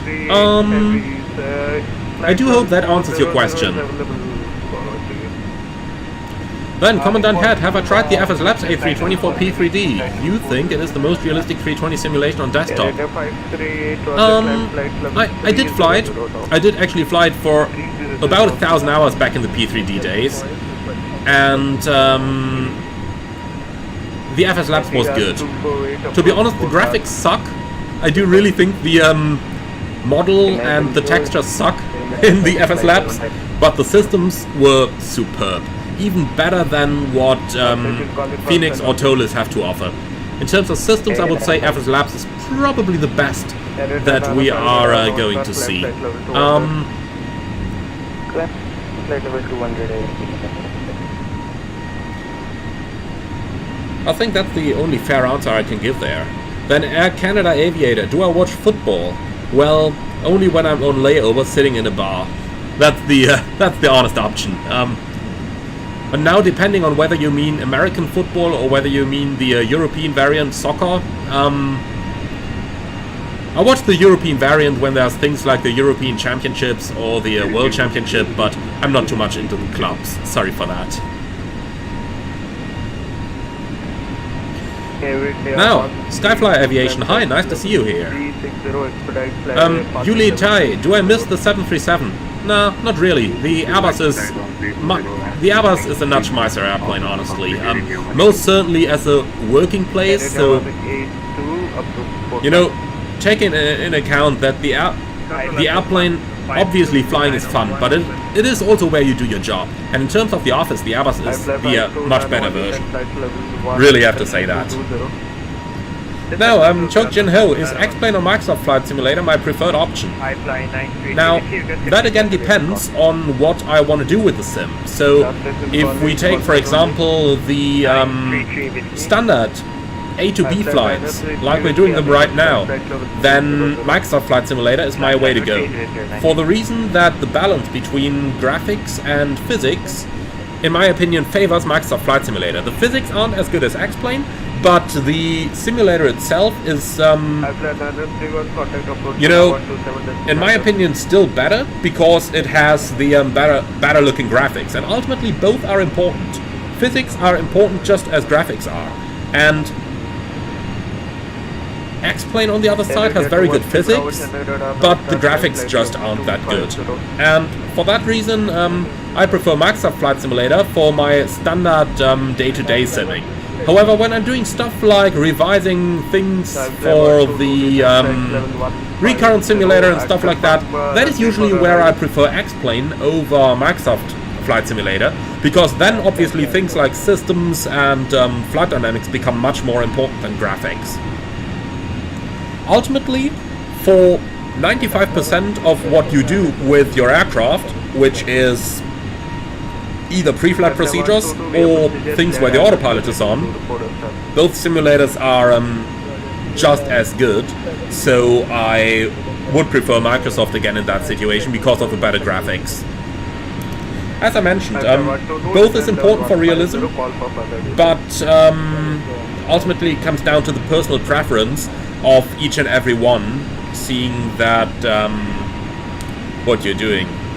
And Patrick, is it just you, or do I have some strong lag in MSFS when looking at the scenery? Honestly, it's a bit of both. Now, in my simulator, everything runs totally fine, but my internet connection isn't that suited for 4K streaming. So the internet connection is definitely inducing a little bit of lag. Unfortunately, it is already the best connection I could get over here, but there's really nothing I can do in the flat where I live to get it even better. And yeah, for that reason, when I'm quickly looking around like this, for example, then it is completely smooth in my sim on my desktop, but in the stream it's probably going to lag a little bit, which I can only apologize for. It's what the hardware that I have makes possible, and unfortunately it's not 100% ideal. I would wish that I would have gigabyte internet connection or something the likes, but unfortunately I don't.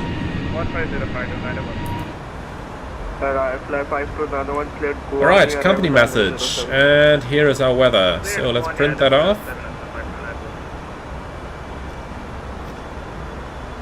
Area 538 Delta climb flight level 170. Sir, you said flight level 170? Negative, sir. That was for flight 538 Delta. Alright, so what do we have? Yes, Chennai is still looking good. Delhi is a light wind, 1,500 meters visibility, RVR's 2,000. That's still perfect to fly. Not all that good in terms of visibility, but that's typical Indian weather conditions. Nothing I'm worried about. I'm not worried that it might deteriorate or something the likes, but I don't expect it to become much better weather either. So it's just what it is. Now for the alternates, they're all looking good. Mumbai, a little bit of fog there as well. Well, that's what it is like. Honestly, doesn't make all that much of a difference. So let's see. Victor Alpha India Delta, is that closer by now? Yeah, it is. So that's going to be our alternate in case we need to divert at the moment. And honestly, that close of a weather monitoring is something that we never did on short-haul flights. This is stuff that we only got from flying long-haul.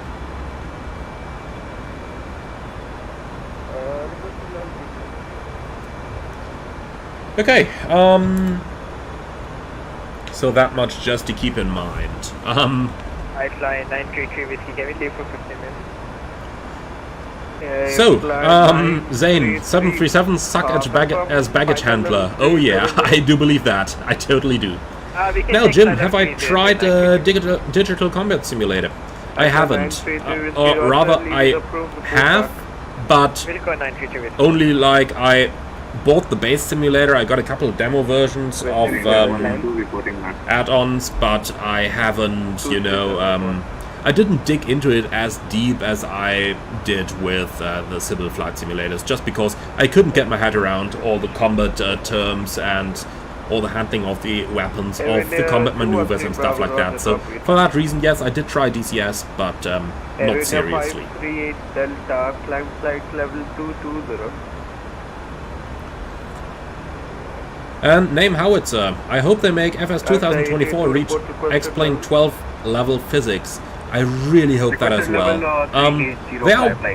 I do know that they hired a guy from X-Plane, one of the flight dynamics guys, so there is a bit of a chance that FS 2024 is going to have a better flight model. But when talking about these things, always take into account that while you can always do a better flight model in the sim, it does mean that you are going to have major influence on the flight model in your aircraft. Because the autopilots and stuff like that, they're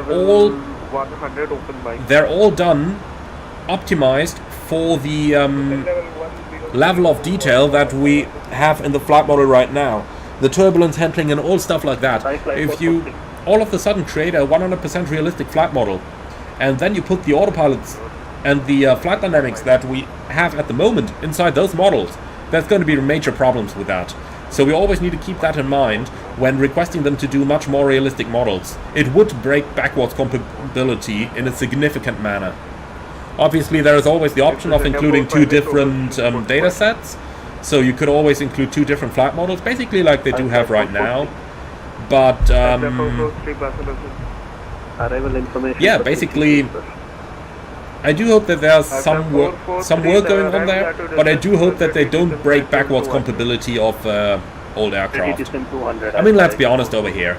We are talking about Microsoft, and Microsoft is not going to kill the milk cow they call Marketplace. That's probably a major source of income for them. They aren't just going to kill that off. So I don't think we need to worry too much about backwards compatibility. Might have to think about what that means for forward compatibility, but hey. Right, just changed over to the first officer's seat here, because have a look at that view. Isn't that awesome? Look at those reflections here on the glacial panel. Now that's fly-by-wire stuff, and that's pretty cool. They've really done an awesome job. Also nice to see when comparing the fly-by-wire Airbus with the Phoenix Airbus, for example, is the fly-by-wire is a Neo, and obviously we are flying a Neo over here with the Horizon as well. And look at the lights over here. They are a lot more LED-like the lights that we've got in the Phoenix Airbus, which is an older Airbus version. Now the latest COs also had the new lights, but I kind of like how we've got clear differences in between the choice of the two aircraft. I kind of really like that. And Skyflyer Aviation, is CPDLC working? Yes, it is. We are connected at the moment. But even with CPDLC connected, we still need to monitor the frequency. Just keep that in mind at all times. CPDLC is not an excuse not to monitor the voice frequency anymore. Much rather, CPDLC is a supplement to the voice frequency.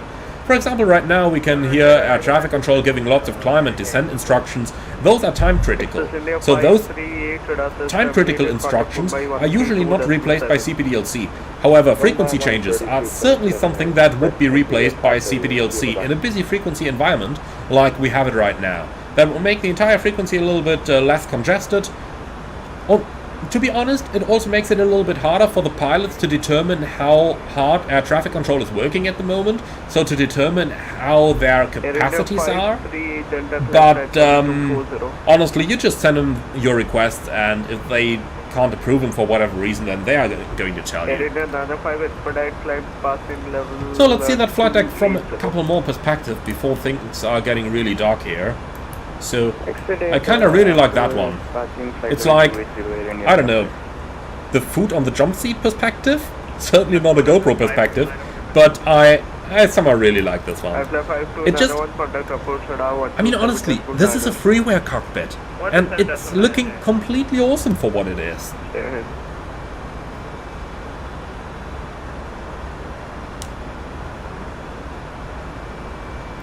Okay, so,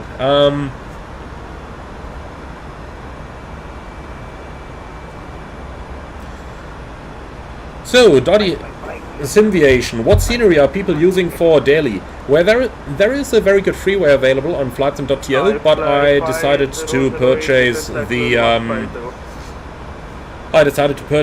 field air scenery because, well, I just want to have a look at what it's like. Area 905 rate of climb 2000 or higher. And Fat UK, I wonder if we'll get the Unibuild A350, Aerosol 330 or fly-by-wire A380 first. Can't wait for any of them. Honestly, I would say the Unibuild A350 is going to come first. It'll come towards the end of the year, but with fly-by-wire we just...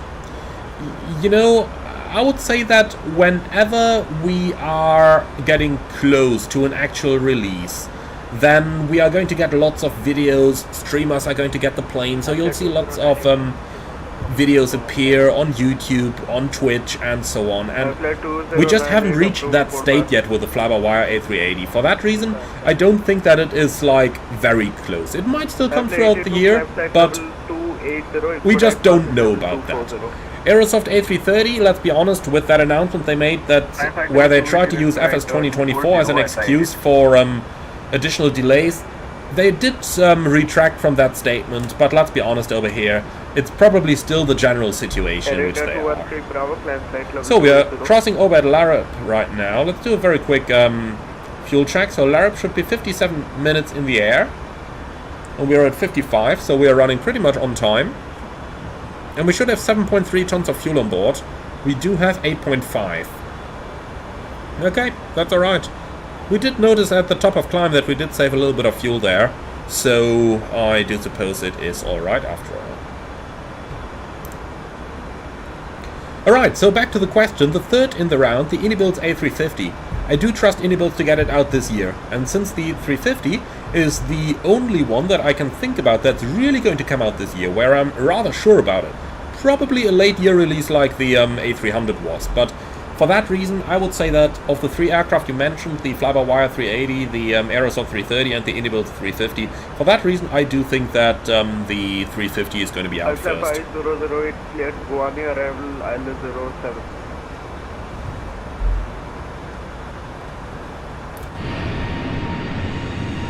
Look at that. Look at that. Really beautiful, isn't it? It's nice just to be in cruise, watch the sunset go by. Oh yeah. Same when flying actual long haul, by the way. Watching the sunrise and the sunset is always a highlight of every flight. Then, a Chinese gentleman. Unfortunately, I can't pronounce your username. My apologies for that. Do you also have a lot of scratches on the window in the real airplane? Usually not scratches, but what you usually have on there is quite a bit of dirt and remains of dead bugs and stuff like that. So windows certainly aren't exactly clean in the real world usually. However, scratches, if a window is scratched, we put it down in the tag log and then maintenance would sooner or later replace the window. So scratches are not really seen often, but dirt and dead bugs and stuff like that, yeah, we do have that regularly. We really do.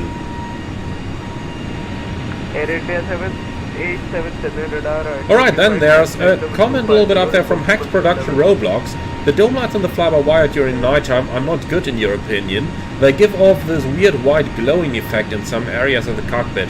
How do you think they compare to the dome lights in real life? Well, let's wait until the sun has set, and in a couple of minutes we're going to have a look then. Maybe 10 minutes or something when the sun is down, and then we'll see. So, Ulite, what is the nicest destination I've flown to in the A330? Well, that is a good question. That is a really good question. I mean, there's a couple on our list that we haven't flown, that I haven't flown to yet. But of those where I did fly to, obviously Punta Cana is among one of my favorites. Especially since we do have layovers there of 4 days layover in Punta Cana at a beach hotel. 5 stars, all inclusive, really lovely, paid for by the company. I mean, that's holidays. That is what other people pay thousands of bucks for to go to holidays, and we get it from the airline. So honestly, that is really, really nice. So probably Punta Cana is among my favorites then. However, the handling over there isn't that good. You're often encountering delays because the apron is full and stuff like that. Now, La Romana is very nice as well. Mostly because you can do visual approaches over there. So that's pretty cool as well. So La Romana is very nice as well. We don't appreciate you only handling aircraft out of one airport. Now, that's pretty much what I can say about destinations. But honestly, there's a lot of very nice destinations there as well. Now, things are getting dark, so let's start having a look at the dome lights. On the low setting, honestly, this is, yeah, looking pretty good. I mean, the A330s I fly are of the older generation. They don't have the bright white lights. They have a little bit more yellowish lights. But I tend to say that's okay. If you go to full brightness, yeah. I mean, 6184, contact Mumbai 132.7, radar system, native good day. 132.7, I fly 6184, see ya. I fly correction, Air India 528, 132.7. radar system, native good day. 132.7, Mumbai, good evening. I fly 6184, flight level 300, inbound Tazex.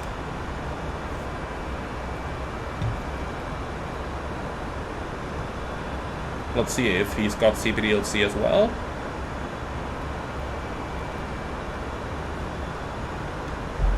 It was 132, wasn't it? Mumbai, good evening. I fly 6184, flight level 300, inbound Tazex. I fly 6184, good evening. We are contact, flight level 300. Okay, great. Then, one of the fly-by-wire features I really like is this. You can get VATSIM ATC information. Now that is something that only the fly-by-wire has to my information. No payware aircraft actually has this. But let's see, we're on 132.7. Let's get the controller info. Victor Alpha Bravo Foxtrot FIR. Well, let's see if he's got CPDLC. Let's try to lock on Victor Alpha Bravo Fox. Expecting the 539 request time of No active ADC. 15 minutes. Let's try that once more. Victor Alpha Bravo Foxtrot. Maybe I did a typo or something. Okay, no active. Well, let's ask him if he... Mumbai, I fly 6184. Do you have CPDLC? Negative, sir. Roger. Okay, that's unfortunate, but if that's what it is, then so be it.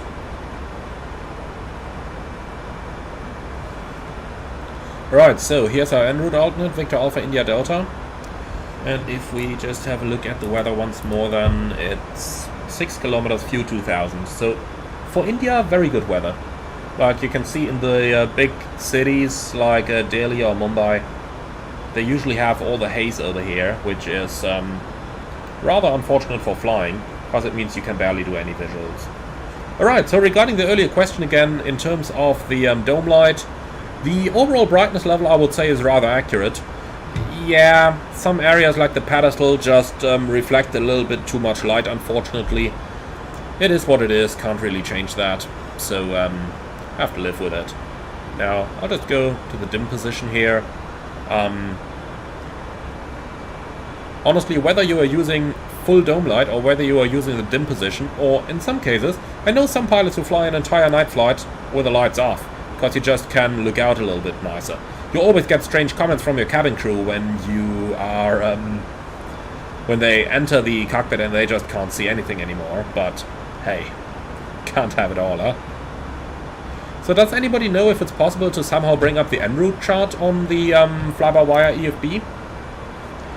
Because that would really be something that I would hope we would be able to do, but fortunately it doesn't look like we can. Okay, and for flight simulation, let's turn the dome light back on. But we can put the annunciators to dim. Alright, so that's about it. What is the next waypoint where we can do a fuel check, by the way? What do we have over here? So, the next one we have then is Bucklow. Gotta make sure not to miss that one. That's like 17 minutes prior to the top of descent. And I'll tell you what, if we want to mark a waypoint over here, then what we can do is just this. So we go over here, Bucklow, let's enter that, and then let's just put a radial 090 on it. And by the time we reach Bucklow, here it is, you can't miss it anymore. You really can't miss it anymore. Now we've clearly marked it on the nav display. The reason I'm a little bit more careful with all the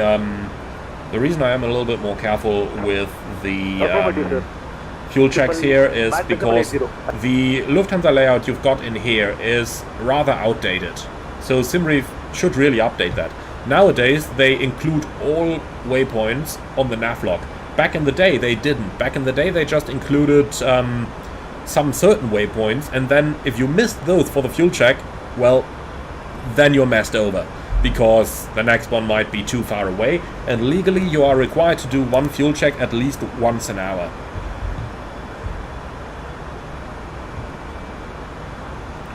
Okay, so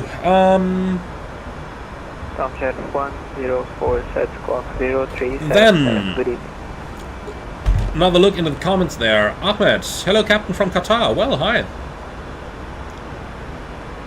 So, Martin, do I fly the A330neo or the Neo from Frankfurt? Well, I fly the 200 and the 300. Timid, does the A330neo have a vertical path on the ND like the A350? To my knowledge, you don't have a vertical situation display on there. Max, have I flown to Mauritius before, and if yes, how was it? I haven't yet, but I will very soon. I got my first Mauritius flight coming up shortly. And how was it? Well, I'll hopefully be able to tell you later. Then Vlad, why is it important to set the correct course of an ILS? Basically, because number one, you are using it as a pilot in order to track the localizer, and number two, the airplane needs to know where to fly. The way a localizer and a glide slope work is you've got two antennas transmitting on two different frequencies, and those basically are picked up by the aircraft, and the aircraft just notices, okay, that frequency comes stronger than the other, so I'm a little bit too close to there. But that doesn't tell the airplane where to go.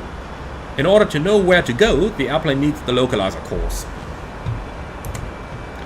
And then using the direction where it shall go, so the localizer course, plus the strength of the two radio signals, so basically the ILS, the airplane can determine exactly where it is and where it should be. And like that, the autopilot can fly an ILS accurately. So, my Chinese friend, question for the fuel check. What if ATC gave you a really distant direct, meaning the fuel check waypoint is skipped in the flight plan? Well, that's why you got the beam function of the direct. So, if you were to go direct anywhere like that, you would always select direct 2 with the beams.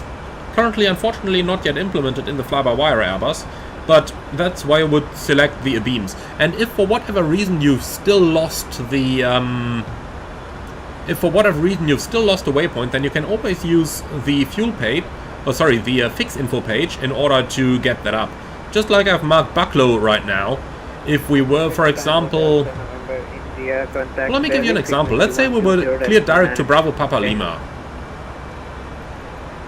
Let's go direct Bravo Papa Lima. Enter. And now we've had that waypoint in the middle called Renak. Let's say we now want to get Renak in. Then what I'm going to do is to go into the fix page, enter Renak, like this. And see, here it is again. Now it's not on the flight plan. You can see we're now flying direct to Bravo Papa Lima. But Renak is back on it again.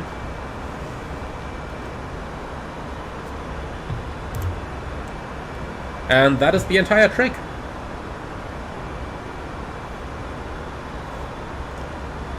So,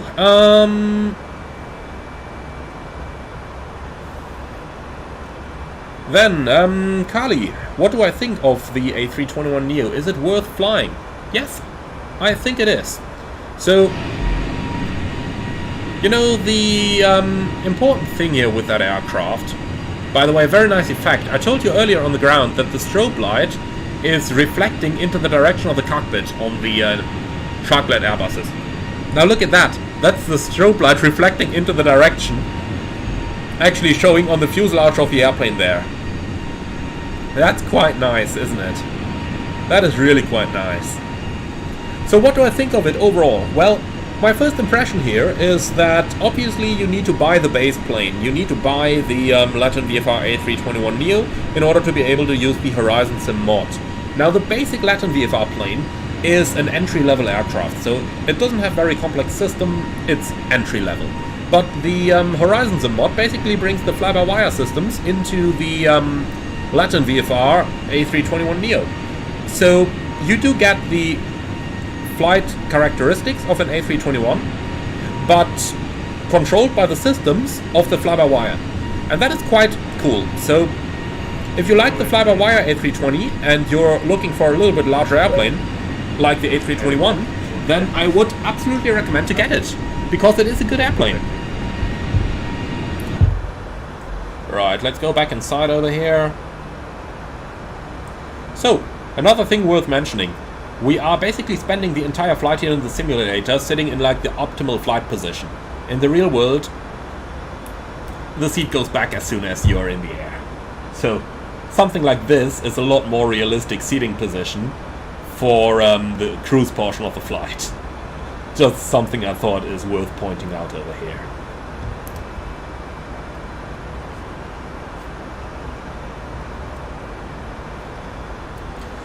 And Kritik Varma, I've never seen that much of traffic in India. Indeed, it is, indeed, it's a lot of traffic. I've never seen an airport completely filled as well. And if we remember our departure, you know, it was completely full. There simply was no more parking spot available. So that is really, really cool.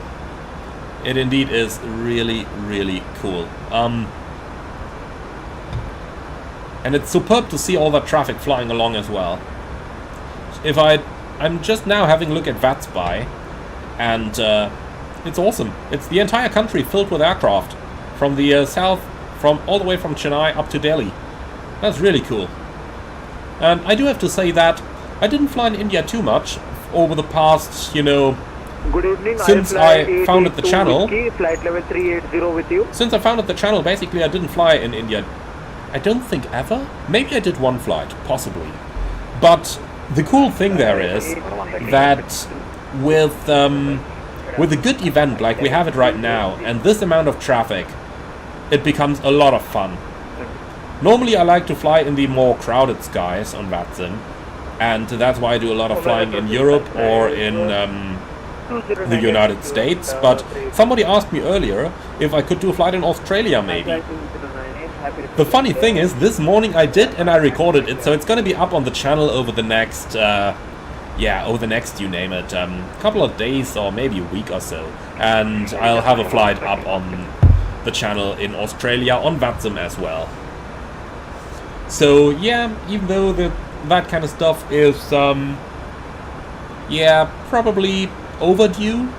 You know, in order for me to record something flying in Australia, I need to get up at 6 in the morning, and I'm doing that at work more than often enough, so I do kind of prefer not to do it all the time. And Critic Varna, indie builds should make daily as it will be worth it. Feel the scenery is really bad. I do agree that a great scenery for Delhi is definitely overdue. Whether it's indie builds or Flight Tampa or Flight Beam, any of those would be much appreciated. And yeah, on the Feel Their scenery, I generally agree that all of their sceneries are rather bad. I mean, just look at Frankfurt. The freeway from Wörthelfra is a lot better. So yeah, just take that. But on the other hand side, you know, we gotta use what we have available. And when I compared the freeware with the Feel There, oh man, what a word! Compare the Feel There with compare the freeware with the Feel There. Oh boy. In any case, when comparing the two, I figured that, well, I might as well buy the Payware scenery, hoping that it just looks a little bit better.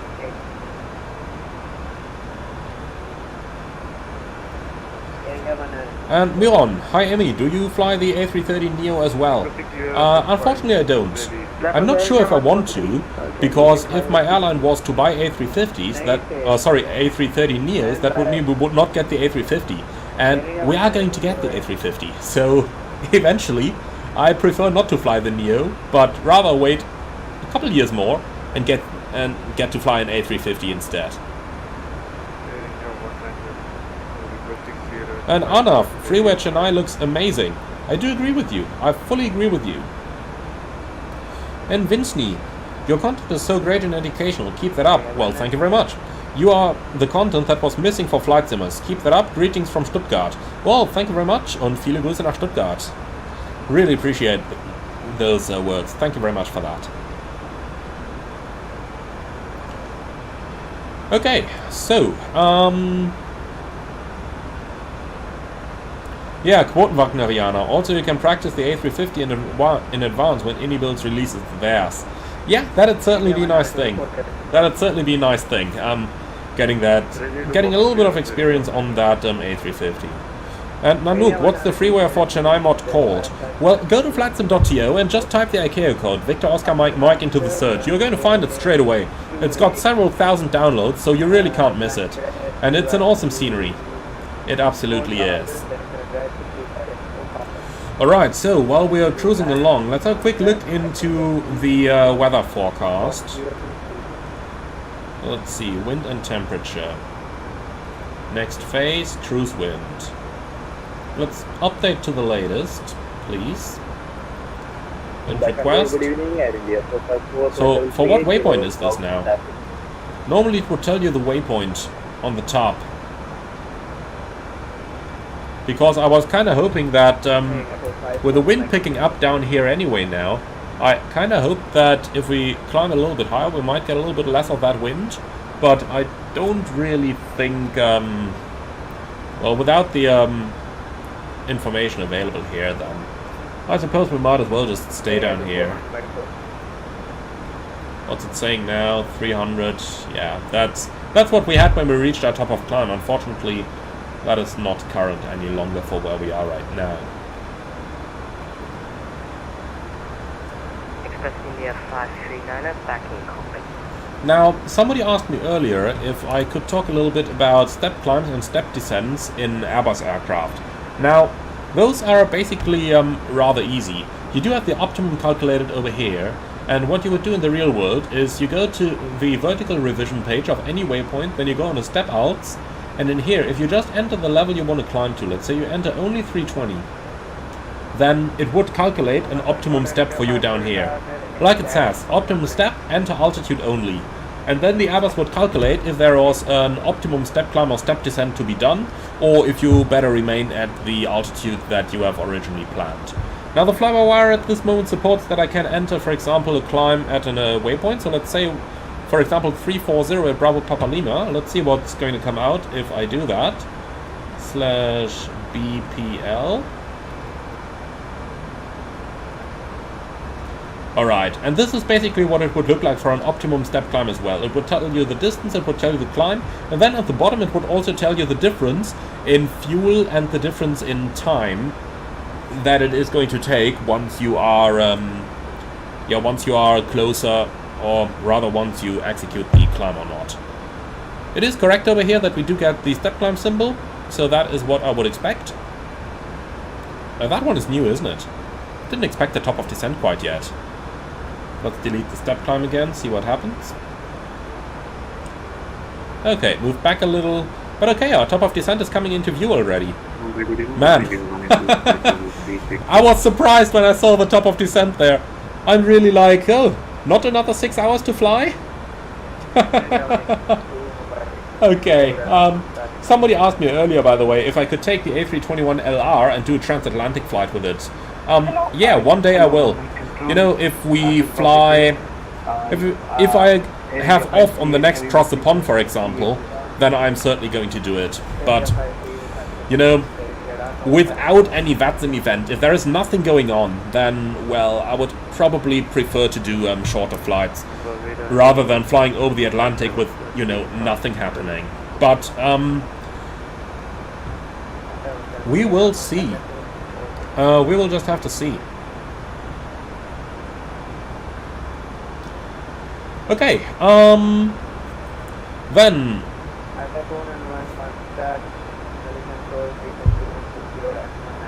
Was it for us?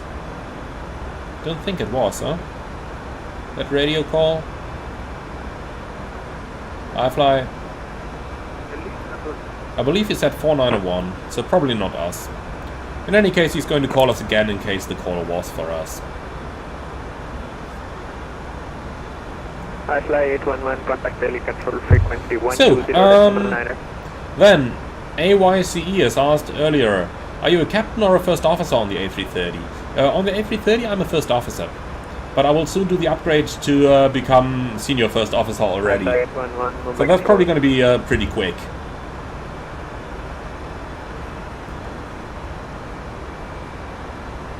And the aeronautics fanboy. Unfortunately, there is an event from my home city today, and I got an exam tomorrow. Well, you gotta decide on the two, but honestly, rather learn for the exam, and then you can, of course, always just fly the event next time. I mean, real life is always more important than flight simming. A lot of flight simmers sometimes tend to ignore that. I mean, hey, I stood there on the evening before my A-levels, and, well, I better not talk about it. A possible future employer might ever hear about it. Okay, so,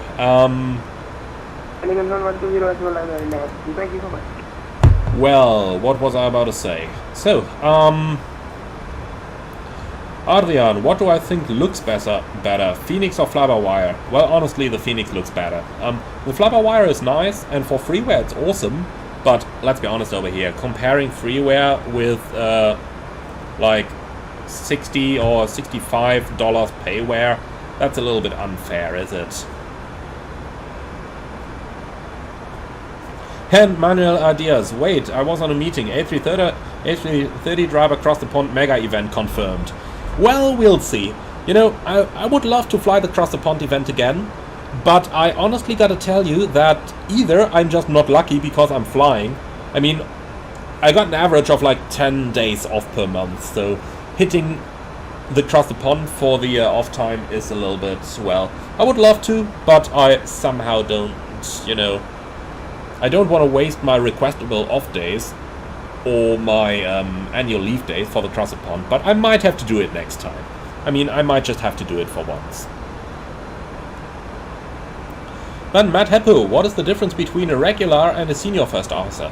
The difference is basically that a senior first officer, or in my company they are actually called cruise relief pilots, the senior first officers are qualified to operate as captain in cruise flight while the captains are taking their rest. So basically, a senior first officer would take off and land from the first officer seat, but in flight, when the captain can take the crew rest, the senior first officer is qualified to act as commander and therefore sit on the left seat and replace the commander while he is in his break. So that's the difference between regular and senior first officer. Obviously there is a difference in the pay as well. The senior first officer obviously gets more money, but hey.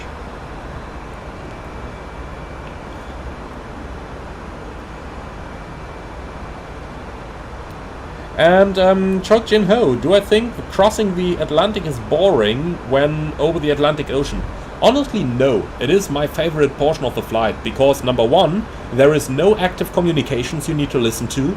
You simply listen to the cell call watch. So in case ATC wants anything from you, they're going to cell call you.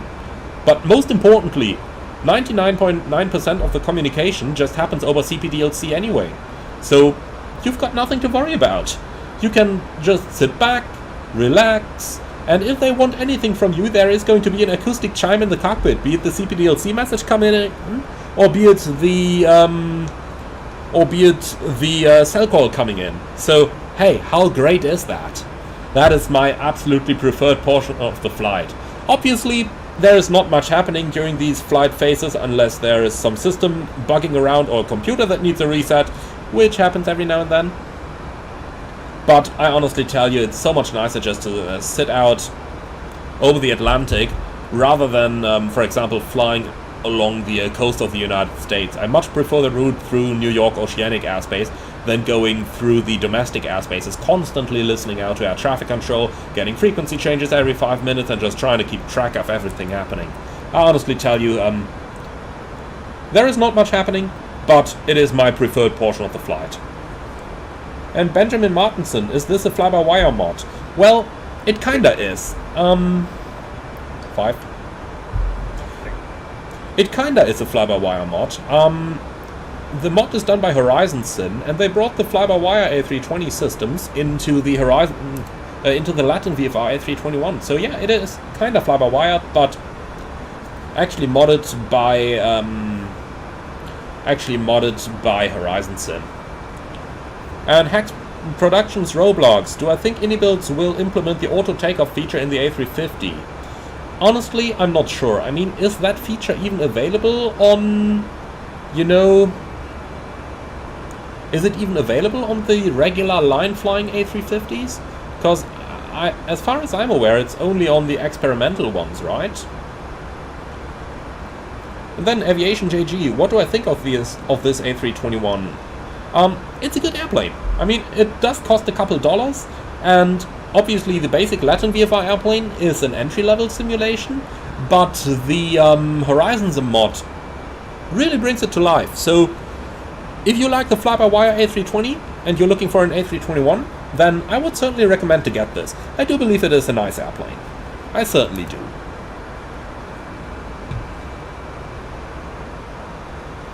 Now, Glider-tastic, that's a good question. If it is a fly-by-wire mod, which it effectively is, does the FS2 crew for the fly-by-wire A320neo work with it?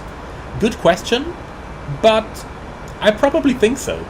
I mean, I never tried, but just head over to the Horizon Sim Discord and they should be able to tell you. If you just ask over there. And Benjamin Martinson, can you take off with lower visibility with the auto takeoff?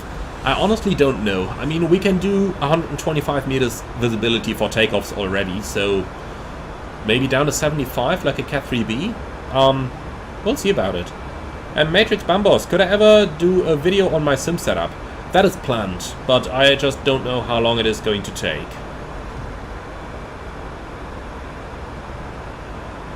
And Alexandro, what can I say for the difference between the fly-by-wire Airbus and the Phoenix Airbus? Well, the Phoenix obviously goes much more into detail in terms of the systems. So, if you are looking for something like system depth, then obviously Phoenix is the choice to go.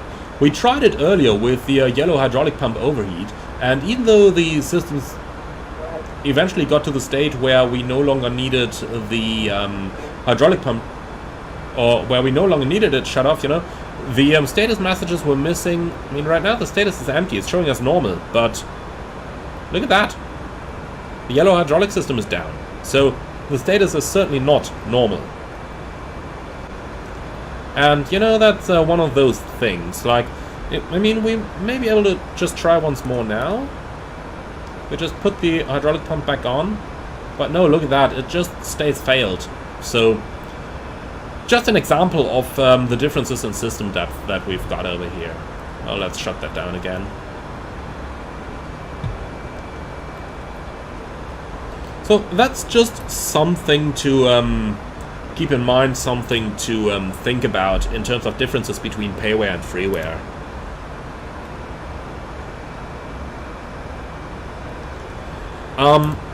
However, obviously, it's still a pretty nice airplane, and there are things where the fly-by-wire is actually better than the Phoenix.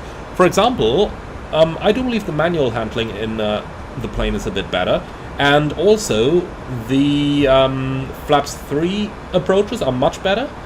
And finally, the last thing that's really better there is the drag in the descent. So you will notice when we are going to commence our descent later on that we are by far not going to get the same rates of descent that the Phoenix Airbus is going to give you, because the Phoenix just descends too steep. Now, a little bit further up, there was a question from my Chinese friends. I still apologize for not being able to pronounce your name. Are you allowed to do something else during cruise, during a transatlantic flight? For example, when everything is calm, are you allowed to read a book or something like that? Yes, we absolutely are. The only thing that is forbidden is to use PEDs, so personal electronic devices, in a way that would distract you from your flight. So, for example, taking out your laptop and watching a movie on it, or taking out your laptop and flying Flight Simulator. That is obviously forbidden. However, you know, reading a book is absolutely allowed, and I tend to say in some cases even necessary, because when you just sit there talking or just watching the plane in case you don't get along with your colleague too great, you're going to fall asleep. You will get tired very quickly. So, you know, important thing there, of course, you can't just, you know, ignore the airplane and read. No. But personally, when I'm reading a book, then, you know, I'm reading a bit, then just looking up at the displays again. The good thing is, in case anything is wrong, the Airbus is going to alert you anyway, but still you need to have a look at the plane. And obviously, you are still doing everything the exact way you would do it without reading, but yes, reading a book is something that is certainly allowed, and I would say even encouraged, because you need to keep yourself awake, especially on those night flights. So, obviously, we do a lot of talking with the cabin crew as well. They tend to come into the cockpit like every 10 or 15 minutes or something. Then you chat with them for a couple of minutes, then they go out again, then another cabin crew comes in a little bit later, and you've got 8 of them in the A330, so it certainly isn't getting boring. There's always something to talk about. There absolutely is always something to talk about, so that's just something to keep in mind. But yeah, when things do really get boring, then you are absolutely allowed to read a book.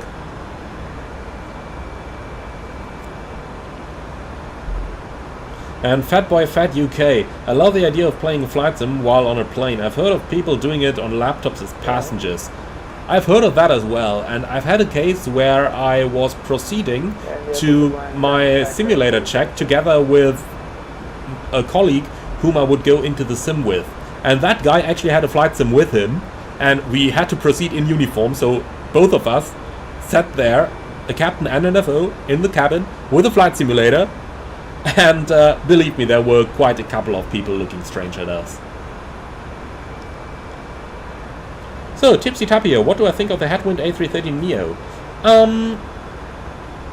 Well, for freeware it's a great aircraft, but we need to keep in mind it is mostly an A320. It's running A320 systems from the fly-by-wire, and it just looks like an A330. Obviously it has the flight dynamics as well, which are rather good. I did make a video of those, or rather I did make a video of flying the A330 or the A330neo, so do have a look at that. But generally I would say that, yeah, the A330, the Headwind A330 is a good plane for being freeware. Actually, thinking just 5 years back and thinking about the kind of freeware we had at that time, I would say it is an excellent freeware. However, it still is somewhat an A320 in the clothes of an A330, if you know what I mean. And for that reason, I'm not really flying it actively.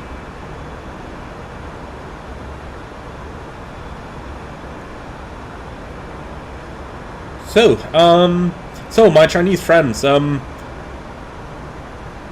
name is pronounced as Fly. Okay, thank you. I will remember that. At least I hope I do.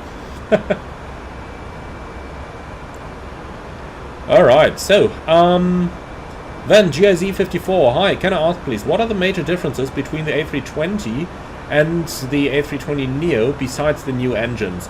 Well, there's also some differences in the system. Like, for example, when we look around the cockpit, we have the backup speed altitude button down here. Now, that's something that activates the backup speed scale and the backup altitude scale. That's a system that's been introduced after the accident of the Air France A330 that stalled in flight because their pitot probes froze. And thereafter the pilots were never able to recover. Now, all Airbuses have that system nowadays. It is mandatory. So, all of them have it. But the Airbuses that I fly, the A330s, only activate it when you actually encounter such a situation. So when you encounter, for example, an unreliable airspeed, then they activate. However, on the Neos, you got that button down here that makes it possible to activate them manually. Also, there is a lot of smaller system changes there, and if I'm totally honest, I can't tell you about all those changes because, well, I'm flying the A330 and I'm not flying the A330neo, so I can't tell you about all of those changes, but loads of small ones and a couple of bigger ones like the backup speed altitude button, obviously the new engines and stuff like that.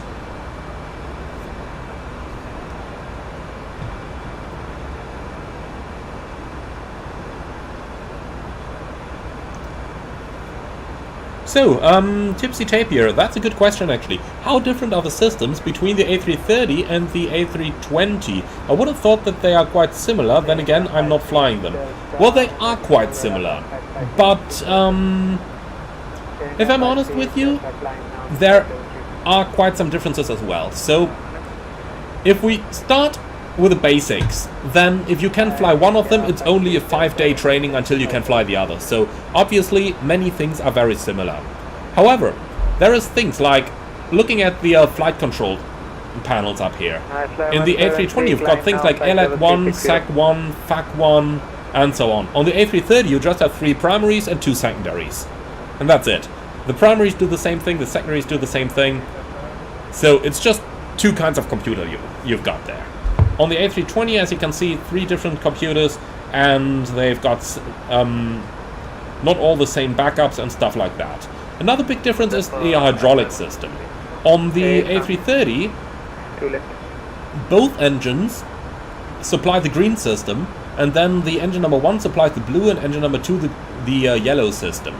And that obviously leads to some major changes in the way how the hydraulics work. So if we compare the hydraulic page over here, then you've got the green system engine 1, the yellow system engine 2, and the blue system by an electric pump. On the A330 that's completely different. Now, from there on, another difference obviously is the fuel system. Because in the A330, you have those inner tanks. 173, stop descending. So, man, that's just interesting to listen to the radio right now with a guy that's apparently just descending.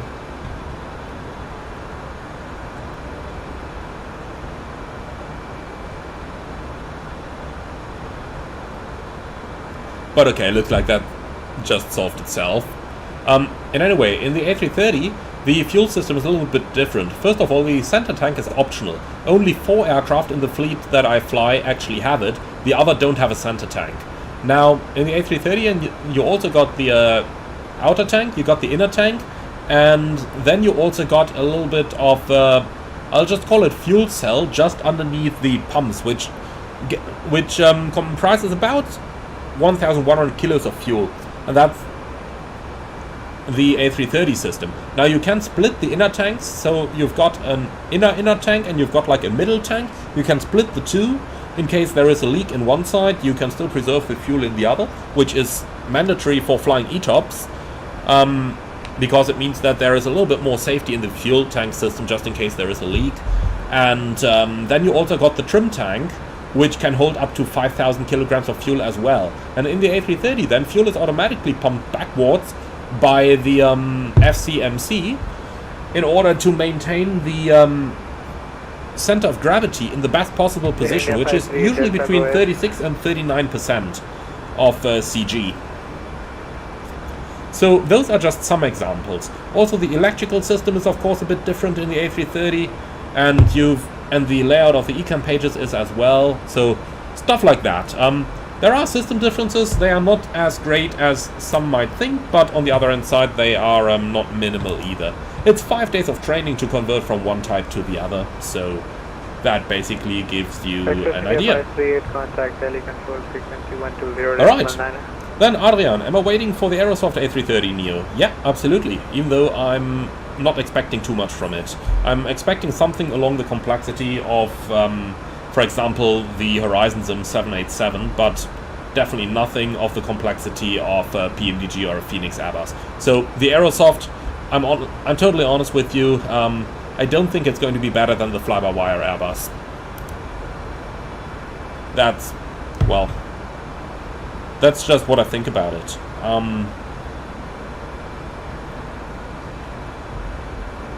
Express India 538, Mumbai controls. Alright, so that much about it. Express India 538, contact. Then Max, why do you fly certain engines by EPR? Well, there's quite a couple reasons involved in that, and it is a rather complex explanation, to be honest, which I'm not 100% sure that I can give 100% correctly here in the live stream. The funny thing is, even though those engines do have an EPR indication at the top, you still fly them by N1. So those Airbuses that I fly that have Rolls-Royce engines equipped, they do fly on EPR, but we only look at the N1 gauges really for the actual thrust. So yeah, they're handled by EPR, but you still fly them based on N1 because that is a more consistent information. And actually just recently I had an EPR monitor fail, and then we had to fly them on N1 anyway. India 182 approved. So, Palom, does the A330 also have the mechanical backup? If yes, did you do a simulation with the mechanical backup? I just heard about it and wondered how it is possible to maneuver an airplane like that. Yes, it does have the mechanical backup. Yes, we did do a simulation on it. However, the most important thing there on mechanical backup in all Airbus aircraft is that it is not meant as a flight control law. I'll just call it like that. Technically, of course, it isn't. So it is not meant as a flight control law that you would fly all the way down to landing. The mechanical backup, even though you can land the airplane in it, is meant as a temporary way to control the airplane until you're able to restore at least direct law. So it's just meant as a temporary way to handle the airplane until you're able to restore the normal operations, or at least some of the electric or hydraulic systems, in order to control the airplane normally again. Now, mechanical backup itself is basically, side stick isn't working anymore, you just got the rudder pedals and you've got the trim wheel, and with that you can steer the airplane in mechanical backup. Now, yes, you can land the plane from it, yes, you do practice that in the type rating, but you only do like 1 or 2 landings just to demonstrate it can be done, because, let's be honest here, if the plane goes in a mechanical backup, chances are that something is broken on the plane. So you will probably only or you will probably have a different feeling of the plane than what the full flight simulator would show you in mechanical backup anyway, because something is going to be broken when the airplane is flown in that low. Okay, Foodie, question. You mentioned you prefer the Rolls-Royce over the General Electrics. Why is that? Basically because they are more powerful and because they react quicker. So the General Electric engines are really limiting. You really get only a few hundred feet a minute, like 300, 400 feet a minute, but out of the plane once you reach your cruising level. They just are not as powerful as the Rolls-Royce engines are. And for that reason I prefer the Rolls-Royce. Also, the Rolls-Royce are reacting quicker when you do an input on it. So that's my primary reason for preferring that. And Adrian, are you somehow controlling an Airbus with a Boeing yoke? No, I'm not. I got a couple of different joysticks over here. My favorite one at the moment is the WinWings stick with the Orion 2 base, and that is what I'm using for my Airbus flying in the sim at the moment. However, I just ordered Thrustmaster Airbus stick because that is a little bit more mobile and because I can use that on my layovers. So there's that. Now, finally, I did, for the fun of it, just try to fly an Airbus with a Boeing yoke, or rather with the Thrustmaster yoke, and I tell you honestly, no. I hate it. I really hate it. I can't fly it like that. On a Boeing yoke, I need not conventional flight controls, because I can tell you that much, the 777 is an awesome airplane, but you know, I much rather just have my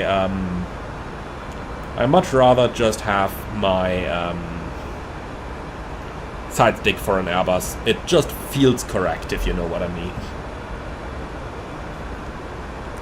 Okay, so we're approaching Bucklow. That's probably where we are going to have the frequency change. 6184, contact oh boy. Control frequency 120.9er. 120.9er. I fly 6184, so yeah.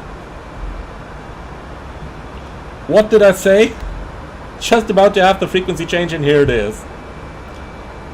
Delhi Control, good evening. I fly 6189, flight level 300 inbound Bucklow. 6184 Delhi radar identified, cleared to Delhi via Belloc 6 Alpha arrival. Belloc 6 Alpha arrival runway 27, I fly 6189. Correction, 6184. Okay, let's have a quick look here. Bavox 6 Alpha is what we have, and Bucklow to Bavox is correct, and runway 27 is in already. Excellent. So, over Bucklow we can do our next fuel check. Remember, 1 per hour minimum. So over at Bucklow right now, should be there 1 hour 45, and we are here at 1 hour 45. And we should have 5 tons of fuel on board, and we have 6.3 tons of fuel on board. So that is all fine. By the way, just something amazing to mention while I'm looking at it. If you look at the fuel flow over here, you're running a fuel flow of approximately 1,300 kilograms per hour in order to fly this A321 with 219 passengers on board. And that is at flight level 300. Up at higher levels, we would get even lesser of a fuel flow. Now compare that to a 737 or an A320. You have the same fuel flow, but you've got a maximum of 189 passengers. So that's quite amazing. That's the power of what the Neo aircraft are capable of doing. And I really have to say, I really, really like it. Now, Spur Gaming, what do I think of the Bluebird 757? Well, if I'm honest with you, I'm not 100% sure. They do seem like a very dedicated team. Also, I've had some small contact with them, where they did indeed seem like they are very, very dedicated, but I just can't say. I mean, it's their first aircraft, that 757, so I'm hoping for a good plane, but I don't really know. By the way, what is this? Bavox 58 miles, but there is nothing here. Here it is. So it's probably removing the waypoints from the display because it would get too crowded otherwise. Let's see, can we restore them? Probably Probably not, though. Well, that's interesting. Well, we better do our arrival preparation in a few moments anyway, so tell you what. Let's just go down here, ATSU, menu, ATIS, Delhi, arrival, selected, format for printer please. Send that ATIS request. As we're 90 miles from top of descent, so we should slowly start preparing for our approach setup now. But while we're waiting on the as long as we're waiting for the ATIS, there's another question from Tipsy Tapir. Do you enter ETOPS points in the A330 manually like you would in a Boeing? Yes, absolutely. On my recent flight from, or rather on my recent video from Melbourne to Auckland, I basically demonstrated how we would handle the ETOPS procedures. But I'm pretty sure that I am soon going to do something very similar in this Airbus as well, on a transatlantic flight. So we are definitely going to get some ETOPS and North Atlantic tutorials very soon.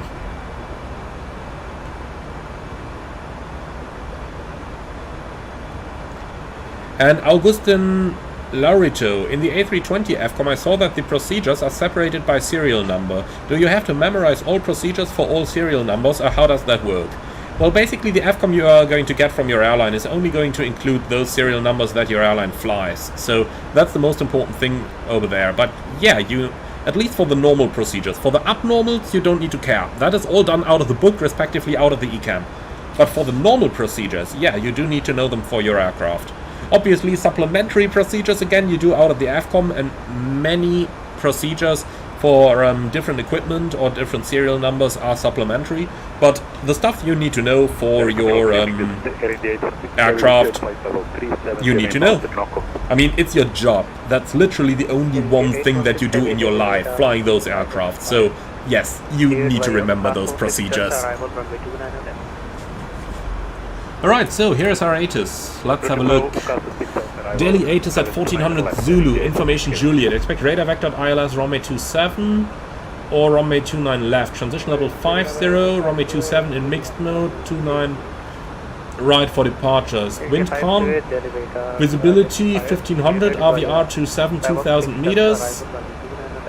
I'm not going to pronounce that one for you guys. No significant clouds. Temperature 16, QNH 1021. 7528, Bravo 6 Delta, runway 29 left. So 1021 is pre-selected. Well, let's go down into the setup. So constraints, 80 miles, yeah, something like that. Give me 40. And then we gotta grab a couple of charts. By the way, I just have to mention, it is quite incredible. Back in the days when I flew the 737, I was like, man, a 2.5 hour flight, that's so incredibly long. And now that I got used to flying 8 hours the minimum, more like 9 or 10 most of the time, I'm like, we're an hour and 50 into the flight. Why do I have to do some work again? An hour and 50, that's usually the time where lunch is delivered to the cockpit. Oh boy. Alright though, we gotta do it anyway, so hey. Okay, so Barvox 6 Alpha. I do believe that's on here. Where is it? Let's have a quick check. Barvox 6 Alpha. Yeah, here it is. Okay, cool. Then let's start having a look. Barvox. Give me that thing in big, please.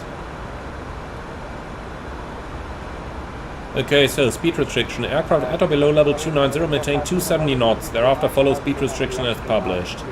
Alright, tell you what, let's start entering that at first. Okay, we are 528, we cleared Bravo 6 Alpha. 270 knots. Then what else do we have there? From Barvox towards Surgo, above level 180. So Barvox. Surgo above 180. Then we've got Saplo, max 250 knots, above flight level 150. And we have that in here as well. And then we continue. On the 6 Alpha arrival, Delta Papa 505, max 230, below level 100. That's what we have. Then on to 6 Alpha only, Fox Sierra 711, max 190, above 3000. So 711, 3000, 190. Okay, but 6 Alpha thereafter is a heading of 105. Okay, so after 711, heading 105. That is a strange looking chart. I really gotta tell you that. But okay. And in here we've got heading 105 on a manual lag. So that does look good to me indeed. Okay, so that does look right, even though it was a little bit hard to find, but hey. Okay then, arrival runway is going to be 27, let's go ahead and find that. Initial approach, do we need that? No, we are not going to fly on an arc, we are going to get radar vectors, so we just need this. Okay, cool, so the approach starts at 5.8 miles, Fox India 27, 2600. And, well, we also got a 10-mile point in here of 2600, and thereafter we've got the Fox India, what's that, 2570, 3-degree glide versus 2600, also 3-degree glide. Yeah, that's good enough for me. Air India 848, proceed. Okay, cool. On the go around then, climb straight ahead, passing 1300, turn right, establish radial 316, Delta Papa November to 2600 at 10 dB, climb to flight level 70, join holding at SAM VOR. Okay, so we need Delta Papa November daily.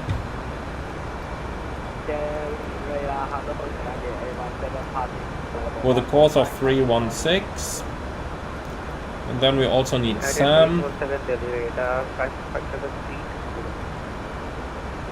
And join the holding over there. Okay, we can do that. Great. Then let me just trick a little bit, because it is based on the fly-by-wire, it doesn't have a missed approach routing. But what we can do is this. Let's go to fix info. Delta Papa November, radial 316. And that should basically draw us that line. Then we can take Sierra Alpha Mike over here on the page number 2. Excellent, here we are. Alright, perfect. So Delhi 27, looking good. So for the descent, 350 feet a minute for the cabin looks good. Then we've got 270 knots in there, which is also good. So QNH from the ATIS is 1021. Temperature 16. And the wind was calm. Okay, perfect. And let's see the chart for the minimum, 1020. And that's for the ILS. Very good, that's what we're about to do. So 1020. Let's see, we need, with approach lights available, RVR 900. We got 2000, so we are good to go for that approach. Okay, excellent. It's an A321. I don't want to risk a tail strike because we're pretty heavy, so I'm going to use flaps full. And with that said, let's go for the go-around. 2600 is the MSA, so let's go ahead and make single engine acceleration 2600. Alright, perfect. Fuel prediction, 22 minutes extra. That is good. And we don't have a secondary available in here. Can live with that. So, for the taxi chart then, we are going to need that as well. And the taxi is going to be fairly complicated, because I've got no idea where we are actually going to park. So, landing runway 27 is up here. Vacate probably Delta 5 or Delta 6. Then we've got a cross runway 28. And then we end up somewhere at the apron. But where? I have absolutely no idea. So if anybody of you knows exactly where Indigo would be parking, then please do put it in the comments below. I mean, it's a multi-crew environment, this airplane, isn't it? But I am just going to put that chart up in my pinned charts already. Right, then edit, let's get rid of our departure charts, don't need those anymore, and here we go. Okay, cool. Then, for the landing calculation, let's go for that as well. full data from OFP, Delhi. The wind, as we said though, is going to be calm. So 0 at 0, temperature is going to be 16. QNH, certainly not 800. 1021. Runway elevation, let's make it roughly 700. Runway heading 270. This is not exact, but with 0 wind it doesn't matter too much anyway. Runway slope 0. LDA, yeah, it's going to be a lot. Let's have a look. 2,816 with a slightly displaced threshold. Let's say 2,600 meters, that's going to be more than safe. 2,600, approach speed 141. Let's quickly check if that's correct. Flaps full 142, okay. Let's make it 142 then. And the weight, let's see, 5.5 tons on landing, so we burned 300, so 78.1. Looking good. No overweight. Reversers, yes. Autoland, no. Calculate. Interesting. I don't believe these values. Low auto brake is much too long. Normally, on the A320 family, you can say that auto brake medium is twice the gross weight, so 1,500 meters. Auto brake low is 3 times the gross weight, so roughly 2,400 meters-ish. And for that reason, I am going to go with auto brake low, even though it tells me that it's not able to do it. But that's just my calculation here. If we overrun the end of the runway, then you guys will be able to laugh at me, but I'm taking that. I can take that. Alright, awesome. So with that, we're basically done. Are you ready for the briefing then?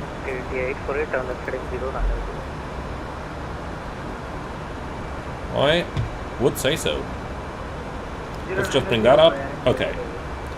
So, let's go for the briefing. The first officer's turn to start it, and then the captain is going to finish it. Or rather, the pilot monitoring's turn to start the briefing, and the pilot flying is going to finish it. Alrighty. So, what is our plan? Our plan is a minimum safe altitude of 2,600 feet for the Bavox 6 Alpha arrival for an ILS approach to runway 27. The minimum is barometric 1020 and the go-around trajectory straight at 1300, right hand turn, radial 316 outbound Delhi VOR to Sam VOR and join the hold over there. And once we are 10 miles outbound Delhi, we are going to climb flight level 70. Extra fuel and time is 900 kilos, 24 minutes.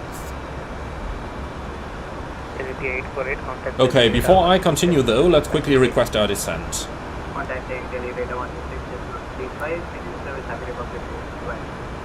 I fly 6184, request descent. Flight 6184, descent flight level 300, correction, descent flight level 260. Descent flight level 260, I fly 6184. Speed, descent, alt, flight level 260 blue. Okay then, let's continue. Our plan is an ILS approach with localizer and glide slope guidance. Landing flaps config full, stop margin is some 200 to 300 meters or so. Reversers will use maximum, auto brake low, and planned runway exit is towards the end via the, what is it called again? Sierra 5, Sierra 6 or something? Delta 5 or Delta 6, one of the two. Hotspots for taxi in, we are crossing a runway, and then, depending on where they send us, we might be going through any of those hotspots number 10, 8 or 7, or you might even face hotspot number 9 over here, where we got to make carefully sure that we take the taxiways that are actually advised by our traffic control. Apart from that, it might be busy down here on the ground, so that is a possible issue that we might face. And yeah, that's really it. Nothing special, nothing non-standard. Visibility is a bit of a thing. We've got 2,000 meters RVR, while we do have a required RVR of 900 meters, so we should be covered for that as well. Do you see any threats for the arrival? Yeah, I do. The main threat I see for the arrival is actually that we are going to be Yes, that we are going to be operating in an environment with unfamiliar air traffic control, so we don't really know what to expect, and that is the main thing that I would see over here. So we'll have to see what we're going to do there, and in any case, if we're unsure about anything, we'll just clarify with our traffic control. So approaching 1000 to go. 6% your 539 in that case, left heading. Speed, vertical speed. Alright, I think that's really it for the threats, so if you see nothing else, then that's the approach briefing completed. 29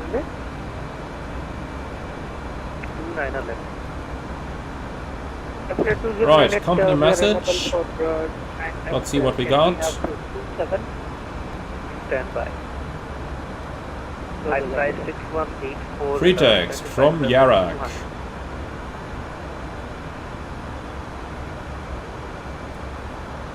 Ah yeah, my physics grade is 65. Well, thank you very much for that, Mustafa. 6184 descent to flight level 200. Descent flight level 200, I fly 6184. 6% clear 538 descent. First idle descent. 600 feet above the profile, we'll be able to catch that easily. Alright, so Mustafa Bakan, thank you very much for giving me my physics grade. That guy probably didn't know that his actual real name would be mentioned on the message he sent me. Alright, I'm off air traffic control for a moment in order to do the PA. Ladies and gentlemen, from flight deck, this is your captain speaking. We've started our descent towards Delhi and the remaining flight time is approximately 20 to 25 minutes, depending on the local traffic. The weather at the moment, it is a little bit misty with a temperature of 16 degrees and calm winds. We would like to thank you very much for choosing Indigo for today's flight. Hope that you have enjoyed it as much as we did, and we look forward to welcoming you on board of a future flight or wish you a nice and safe onwards journey in the traffic of Delhi. Thank you very much for flying with us today, and I would like to ask you to continue to observe the cabin crew's instructions all the way until the airplane has been parked at the gate and you left the airplane. Thank you very much for your attention, and we look forward to see you again on board of a future scheduled service.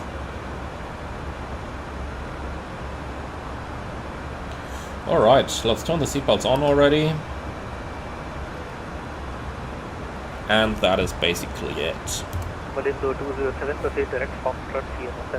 Port Wagneriana, you will be parking at Terminal 2, Gate 201 through 218. That looks pretty good, so let's have a look. So, Terminal 2, 201 through 218. It was probably going to be over here then. Yeah, the rest over here. No. Okay, so yeah, just down here, Terminal 2. That's probably going to be ours. Alright, so what does that mean for the taxi route? Probably vacate Delta 5 at Delta 6, Hotel 3, Kilo 3, and then we're straight at the apron. Oh, that looks quite good. That might be a quick taxi. I do hope that that wish is going to come true, but we'll see about it. We haven't made it quite there yet, and it's India. It might always be in for a surprise. 1000 to go. Speed, vertical speed. And Kritik Varma, do a flap free landing. Well, honestly, I see the tail strike risk to be a little bit high here.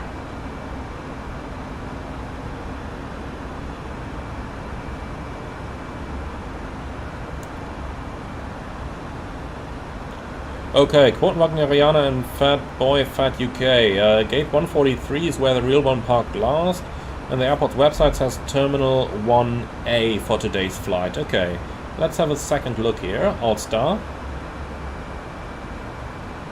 Let's just see. Flight 6184 descent to flight level 160. Flight 6184 descent flight level 160. First idle descent, Alt Magenta, flight level 180 Magenta. That's because of the Zero level 180 restriction, I suppose. That is fine. By the way, does anybody of you know why sometimes I see traffic on my TCAS, but when I changed the range, the guy is suddenly gone. I mean, he should be somewhere over here, right? Looking at 13 miles that direction, so he should be right here. But for some reason he's not shown.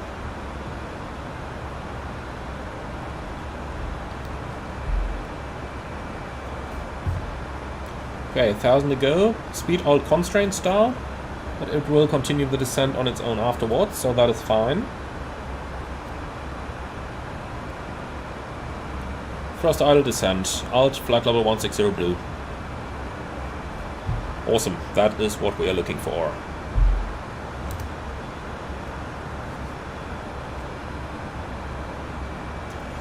And DMB traveled. Hey, I just joined. Well, thank you. Does this add-on have any takeoff performance calculation in the EFB? No, unfortunately not. You gotta make the flex temperature up yourself. 126.35. I fly 6184. See ya.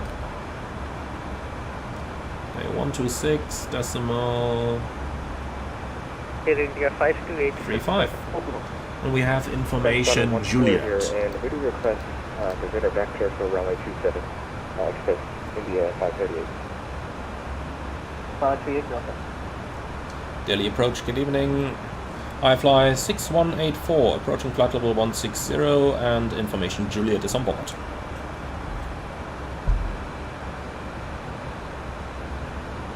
All star.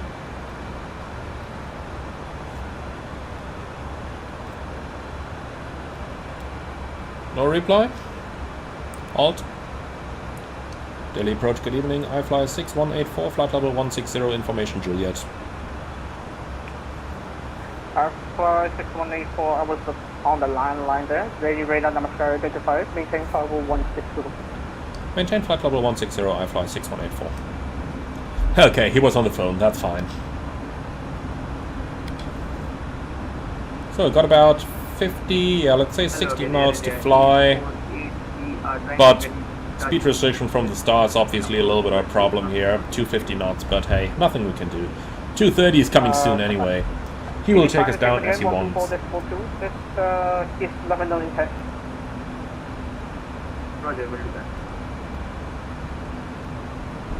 Right, so we are right here. Okay, cool. So we can see the lights of Delhi coming up under the haze. Blender 207 approaching 15120. First, Blender 207, it's in level 100. Alrighty, and Elias, for performance calculator, VAS Airplane Toolbox offers many different and good performance calculators for a number of aircraft, including the A321neo. Well, I'll have to check that out. 130.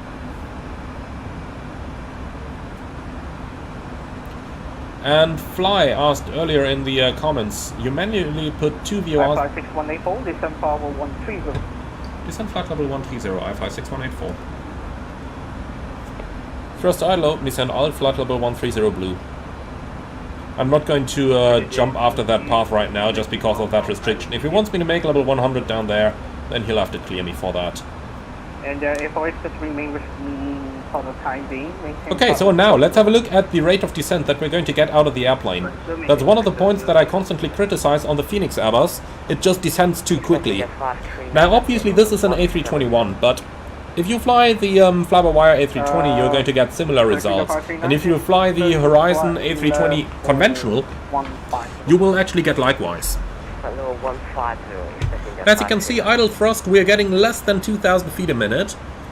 And more something like 1,800, you know, but not like more than 2,000 than the Phoenix gives us. So that is how the Airbus should perform.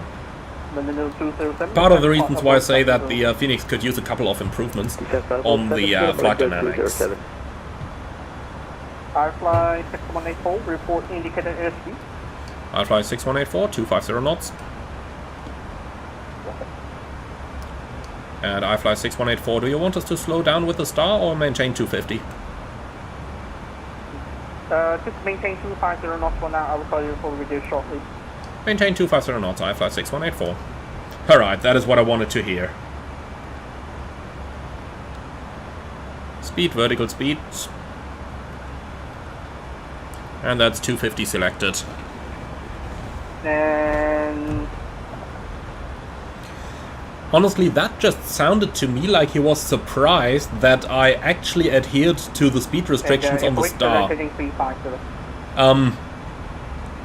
He really sounded surprised that I adhered to them. Like, I mean, I don't know how people fly in India, but to me, if there's something on the star, then I do abide that. But maybe not everybody does. Hold star.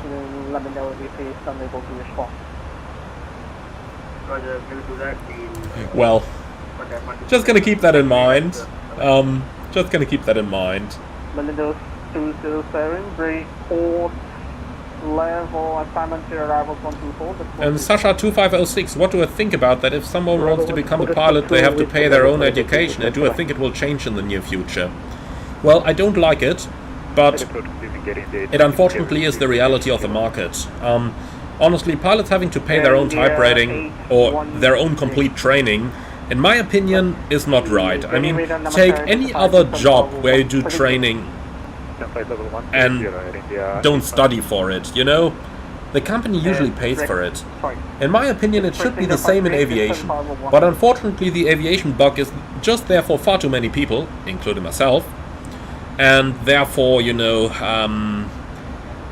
therefore flight schools and airlines were able to make it the norm that pilots are paying for their own training. That is not the case anymore. As soon as you've had your first job, I would never pay for a type rating again. Was it for us? Express India 538. No, Express India. Okay.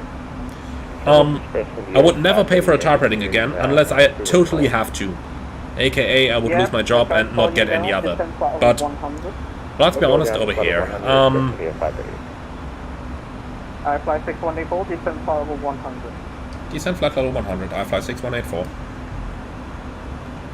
And if I switch, any radar number Thrust I low descent. maintain flight level 160. So yeah, unfortunately it is like it is. If you want to become a pilot, then you gotta do it. Unfortunately, I don't see that changing anytime soon, because there are still enough people going through flight training that airlines can fill their ranks and don't have to park aircraft. So yeah, as long as that's the case, I just don't see it changing. Unfortunately, but it is what it is, huh? Alright then, lights coming off.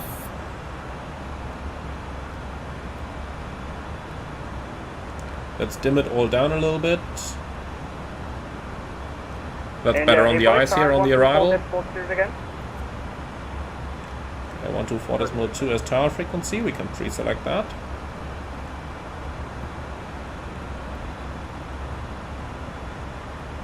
Here we go. Approach you go faster for having with you.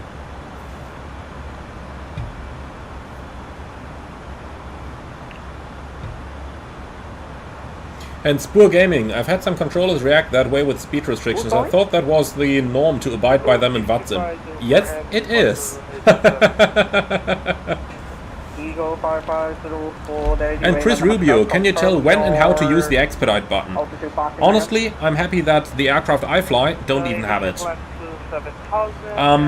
Basically it would be if you really need to get up or down, but most airlines prohibit the use of that button altogether, because it is just going to, you know, go to the limits of what the airplane can do. So, you know... 6184, report to arrivals 124, Decimal 2, namaskar. 124 Decimal 2 with the speed, I fly 6184, see ya.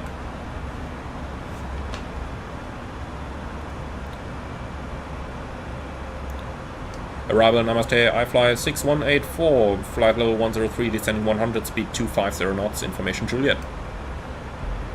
I fly 6184, arrival Namaskar, descent 4 direction, descent, transfer level, flight level 60. Descent flight level 60, I fly 6184. Thrust I low, descent alt, flight level 60 blue. Okay, passing 100. 190 air India report. Somebody's having an open mic here. Okay. Delhi 27, GPS primary, accuracy high is all in. Excellent. So the first couple of lights of Delhi are coming into view down here.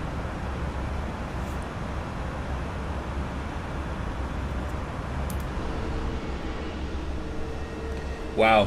Look at how the moon is lighting everything up. That's beautiful, isn't it? This is looking really, really beautiful right now. Lights of the city. The moon is making everything rather bright. Confirm heading for Air India 848. That is awesome. That is really awesome. Air 848 heading 190. Roger 196. Thank you. I mean, look at that. Airbus 6184 fly present heading vectoring for Airbus approaching 57. I fly 6184, maintain present heading, vectors ILS 27. Heading. So is that going to be straight in? It might, huh? Monitor 307 on the ILS 4 runway 29 left. But I can't really increase the descent rate here because we are just a minute from the altitude anyway. Heading 070. Standby, break, Monitor 2076 miles per second. Well, let's just continue present heading then and see what's gonna happen. 1875, Monitor 207 delay. Vertical speed. So is there any traffic around that we can see? 1000 to go, by the way. Can't really see anybody here, can we? By the way, that's an awesome view there with the moon, isn't it? And it's almost full moon. I love it. Okay, I can't see the traffic for 29 left. They should be somewhere below us. But hey, so be it. Airbus 6184 turn right heading 060. Good route heading 060, I fly 6184. Airbus 538 arrival. Heading 060. 60 transfer level. Descent level 6 for Express City 538. So I really have no idea how those approach procedures work here, but we've got a speed restriction, we've got a fixed altitude, so not a lot we can do about it, other than, you know, just get into the queue and see what's going to come up then. I fly 6184, speed 220 knots.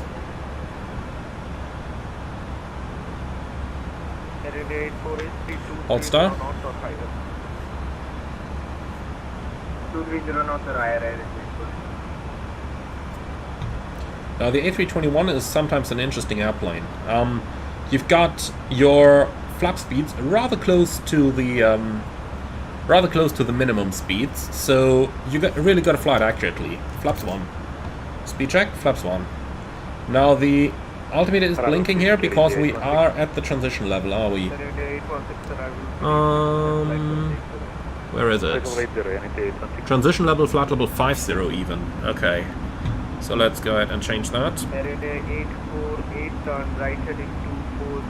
Right, that's better. That's surely looking better. Okay, don't estimate to increase speed anymore, so activate approach phase.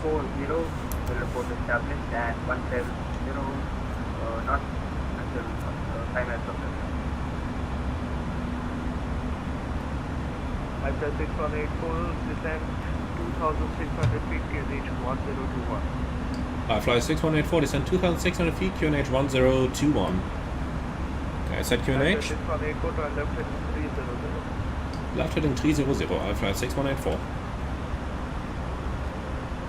Airbus 6184 speed 200. Speed 200, I fly 6184. Okay, flaps 2. Speed checked. Flaps 2. Let's see how close that is to the speed limit there. Right heading 110, descent flight. Okay, so QNH 1021, cross check, passing 6,000 feet. Express India 539. Now, thrust idle, open descent, alt 2,600 blue. Left heading 100, Express India 538. So there's a glide slope. Airbus 6184 cleared ILS runway 27. I fly 6184, cleared ILS 27. So, speed, vertical speed, Cat 3 dual, autopilot 1 and 2, glide slope, localizer blue. 848, 7 miles per sound, contact hour 118.75. So 118.75 as next frequency. Thank you, bye-bye. Okay, that was a bit quick. This is 538 descent, 4,000 feet, gear reach 10. Here we go. And 4,000. Okay, so a little bit quick right now. This is 539 descent to altitude level, flight level 60. Lockstar. Flight level 60 for expecting a 539. So I might be messing the flight plan over now. 84 speed, 170 knots until 6, 5 miles. 170 knots until 5 miles. I fly 6184. Alright, we can surely do that.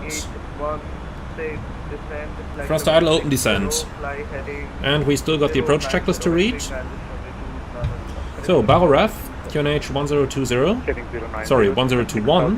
Seatbelts on minimum. That's barrel 1020. Auto brake, low, engine start selector, norm, approach checklist complete. So, okay, lock. Sorry, enable runway 29 left and speed 220, range 816. Roger. So let's do vertical speed nicely into the glide slope. This is 538 on right heading 240. So 12 miles on the DME, and that looks accurate to me. Next traffic is like 8 miles ahead, so that shouldn't be much of a problem. Awesome. Sorry, can you repeat for expressing the Right, so that's looking pretty good.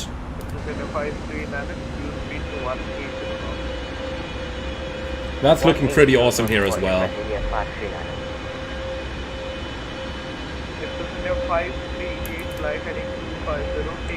Really awesome. Flying too faster and taking me to the localizer. Okay, glide slope star. 530, thank you. I plus 6184, 10 miles touchdown, contact R118.75, thanks for flying, bye-bye. 118.75, I fly 6184, thanks for controlling, bye-bye. Glide slope. Delhi Tower, Namaste, Indy. Sorry, that's iFly 6184, ILS 27. iFly 6184, Delhi Tower, Namaskar, continue approach number 2. Continue, iFly 6184. Alright, so for the missed approach, initial climb 2600, after 10 DME we climb further. Alright, that looks good to me. 848, welcome to Delhi, vacate 1 battery, your left on Delta 5 and check. Contact ground 121.6. Okay, let's go manual.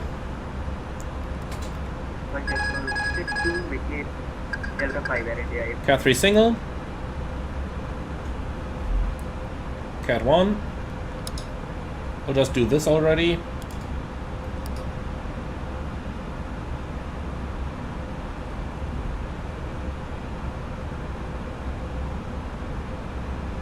iFly 6184, winds coming with 27, clear to land.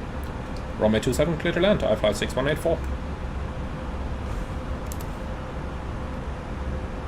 Oh boy, 291 people currently watching the live stream. That feels like flying the A330. Also roughly 300 people whom I can only disappoint. Right, gear down.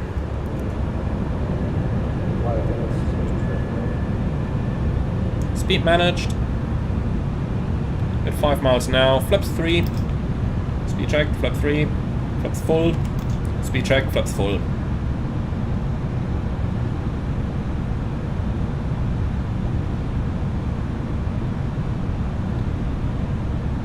Landing checklist, ECA memo, landing no blue, landing checklist complete.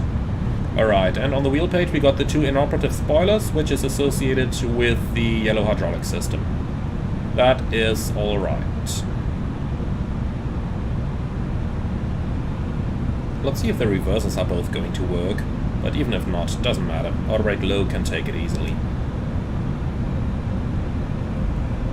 And that's getting pretty bright here. It's better. Okay, passing 1,000 and we're stable.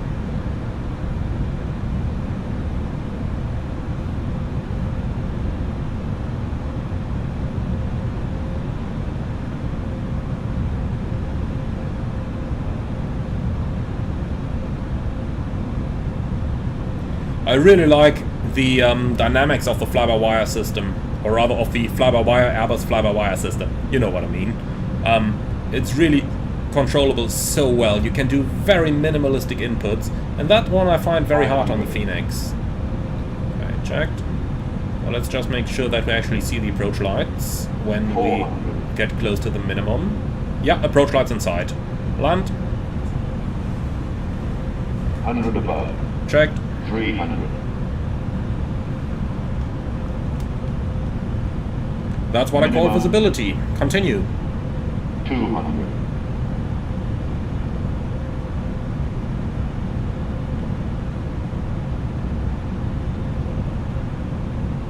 100. 50. 40. 30. 20. Retard. 5. Here we are. Okay, spoilers. Only one reverse are green on the left side. Right one is amber. Decel. Delta, good afternoon. Express India 530, left runway 27. Manual brakes. 70 knots. The 538 Delhi Tower, Namaskar, continue approach. Continue approach runway 27, Express India 538. I fly 6184, welcome to Delhi, vacate on the deal left of Delta 6, contact ground 121.62. Okay, Delta 6, 121.62. Yeah. I fly 6184. My nose wheel steering doesn't work. Let's put the PTU in the elect pump on. Here it works again.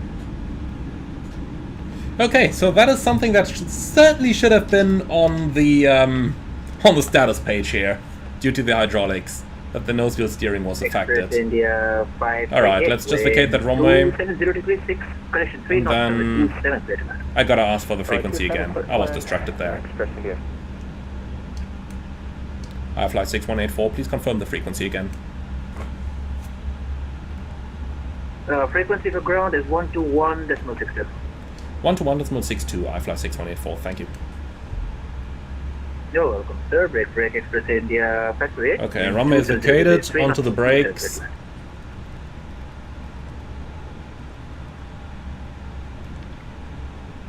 Alright. Ground, good evening, I fly 6184, runway vacated.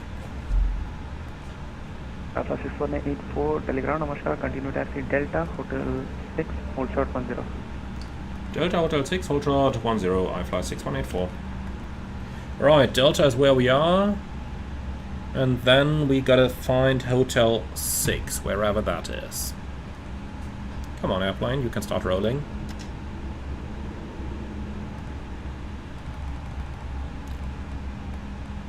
Okay, Delta is here, Hotel 6 is at the end. Alright, we can do that. I don't like running the elect pump so long. I'll tell you what, let's put the elect pump off, and then we'll see if the PTU can just hold it on its own. If we have any problems with the braking system or with the nose wheel steering, we'll put the elect pump back on. Because you're, technically speaking, not supposed to run for that long. 125.850.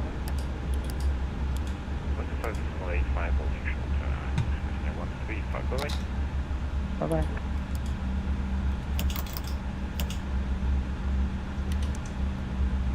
After landing checklist. Radar and predictive wind shear off. After landing checklist complete. So Hotel 6 is next to the left. Delta 848, gate Delta 41 via November 6, Charlie, link gate. Okay, that stop bar is on over there, and we're told to hold short of runway 10 anyway. Via November 6, Charlie and link gate. Delta 41 via November 6, Charlie and link gate for edit there.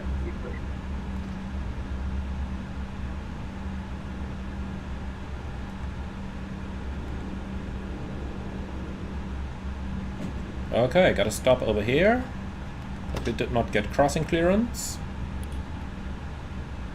And then I tell you what, let's go ahead and start up that APU. I'm not sure if the plane can do single engine taxi, but I'm tempted to try. In the worst case, we'll just have to restart number 2 again. Holding short runway 10, I fly 6184. Atlas 6184, what's your gate number? That is 146, I believe.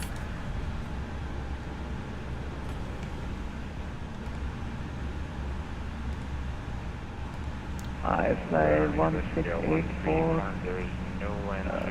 Can you take gate 202? You got blocked, but yeah, we can accept 202. I fly 6184. I fly 6184, taxi gate 202. We are at Hotel 6, cross runway 10, Kilo 6, November 6 and November 4. Okay, in Hotel 6, cross runway 10, and thereafter taxi Kilo 6, and you gotta say the rest again. I fly 6184. I fly 6181, no worries. After Kilo 6, November 6, November 4 and November 3. Okay, after Hotel 6 we continue Kilo 6, November 6, November and November 4 to gate 202. I fly 6184. Thank you very much for the great event, and see you next time. Bye, have a nice day. Alright, so brakes off, so crossing over here, Kilo 6, November 6, November and November 4. Okay, so straight onto here, left, November 4. Okay, we can do that. 538, we have the 5 and then able report passengers on board. Get a Vista 27 and that will face north on November 5 and then able report passengers on board. Alright, so we're clear on the left side, we are clear on the right side. Get a Vista 27 that will face That reflection in the window there, that caught me 5, for a second. And when able, report passengers on board. Okay, that's Kilo 6. Report passengers on board. Push it start by fading north onto November 5. So then we go into November 6, that's the one to the left there. We have wicket runway 27. Express India 538, Telegram, Namaskar. Cross runway 10 via Hotel 3, hold short Kilo. Okay, so Cross runway at Hotel it's 3. November 7, we're looking for November 6. Air India 848, is it possible if you could change our gate to... I have a feeling that that's missing from the scenery. Darn it. Okay, so we're on Kilo Air India now. 848, Charlie 365, pilot Bell, take first left on link 6. Yeah, November 6 is not in the scenery. Thank you for the great event. Bye-bye. Damn it. And I fly 6184. Looks like November 6 is missing from the scenery and we accidentally turned left onto Kilo. Can we continue over here? After 6184, Roger, over is continue straight ahead on Kilo, then right on link 39, then right on November. Kilo link 39 November. I fly 6184, thank you. Alright, so now it's like this. So that November 6 over here, let's see that from the outside. Yeah, look at that, it even says November 7 here. How do you read? That's a taxiway missing in the scenery here. There should have been a parallel one going like this. So he wanted us to go like that, but that's a taxiway missing here. Lovely. The scenery is just a little bit weird. Okay, well, can't change that. So let's continue to the gate like this now. So strobes are back off, taxi light is okay. It's kind of messed up. It shows me we're on Echo 5. Okay, Echo 4, headlight pump on, my engine right-hand 2 side. off. Actually, if you take a look at the chart, it should show Delta instead of Echo. So gate 202. Yeah, Roger, the scenery, the layout got changed like majorly, so you probably don't have any scenery. No worries, just drop runway 10 and hold short Kilo. Okay, link 39 is next to the right. That's where we are supposed to go now. So it looks like I'm not the only one who's having problems with the ground layout not being accurate here. I do kind of feel sorry for our traffic control when that stuff happens, but this is the freeware scene. Sorry, that's the payware feel there. Not freeware, but feel there scenery. And I don't feel there at all. Alright, Express India 53. We're just I feel like stuff is missing and not working. And hold short Kilo. Okay, so link 39. That is what he cleared us for. Express India 53, what's your phone number? First time flying to a delay. I don't know, so you can just spit one for me. Thank you. Okay.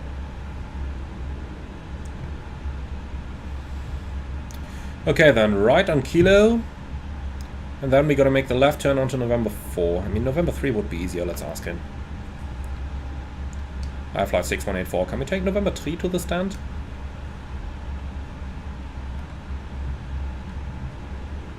Flight 6184A from November 3, stand 202. Thank you very much, November 3, stand 202, Flight 6184.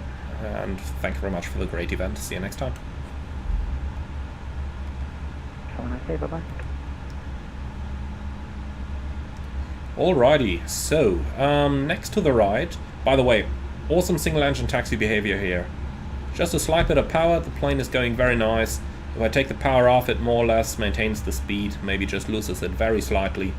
That's really exactly how I would hope things to be.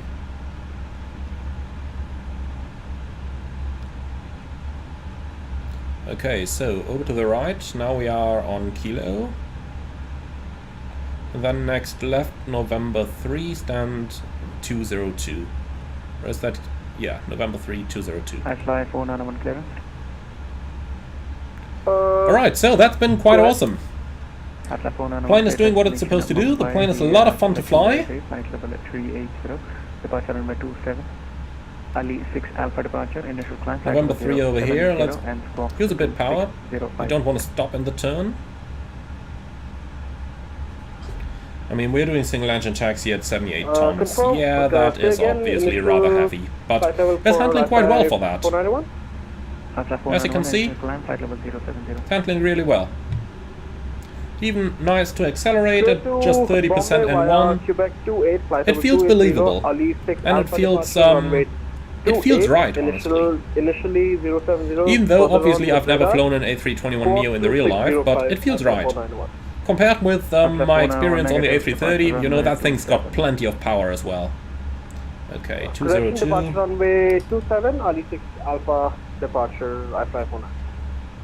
I fly 49, accurate, advise the question start with how many passengers. And here we go. We'll go I fly 49. Again an A330 turn onto the gate, but I can live with that. Okay, we do have a marshal law over there. Runway 10 at Hotel 3. Hotshot runway 10 at Hotel 3, Air India 816. Express India 538, taxi, Gate Charlie 31 via Kilo, November 6, Charlie, and Link 7.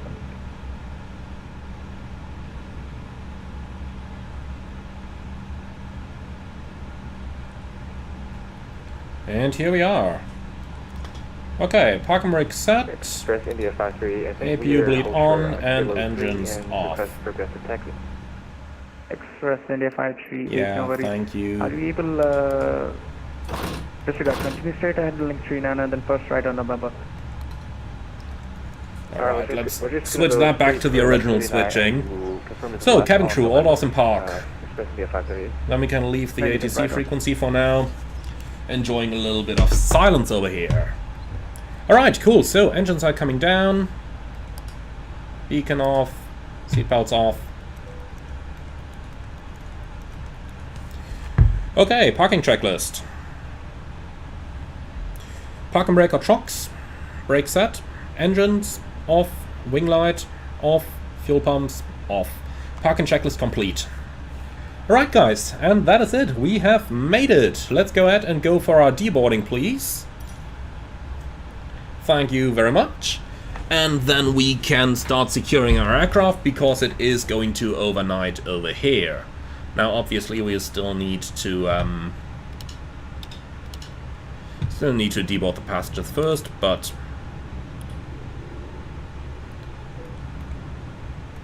let's not waste fuel for the APU, and here we go. Gonna keep the emergency exit lights on, of course, until all the passengers are out. They've started the deboarding and the unloading. Excellent.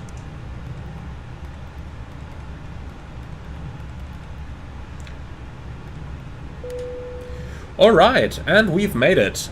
So, thank you very much everyone for flying along. I do hope that you have enjoyed the flight.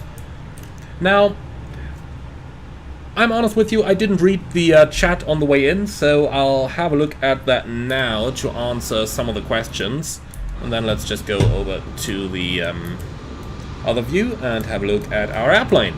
So that is it, the A321neo. Lovely airplane. Now, as I mentioned, we used mods from Horizon Simulations here, merging basically the fly-by-wire A320 with the Latin VFR A321neo. It retained the A321 flight dynamics, but got the A320 systems from fly-by-wire, so overall that is an awesome combination. Now, what's my feedback? Would I recommend to get it? Well, the price is going to be somewhere in the region about 23 euros, if I'm not mistaken, probably plus taxes, so it's below 30 euros, that's for sure. And for that, the aircraft is quite an awesome aircraft. Now, fun to fly. The systems of the fly-by-wire, we know they are good, we just know it. I've done separate videos on that, so fun to fly, good looking. Obviously not as good as the Phoenix, but then again we're talking about a freeware that's doing the good looks in the cockpit, together with a merge of entry-level simulation.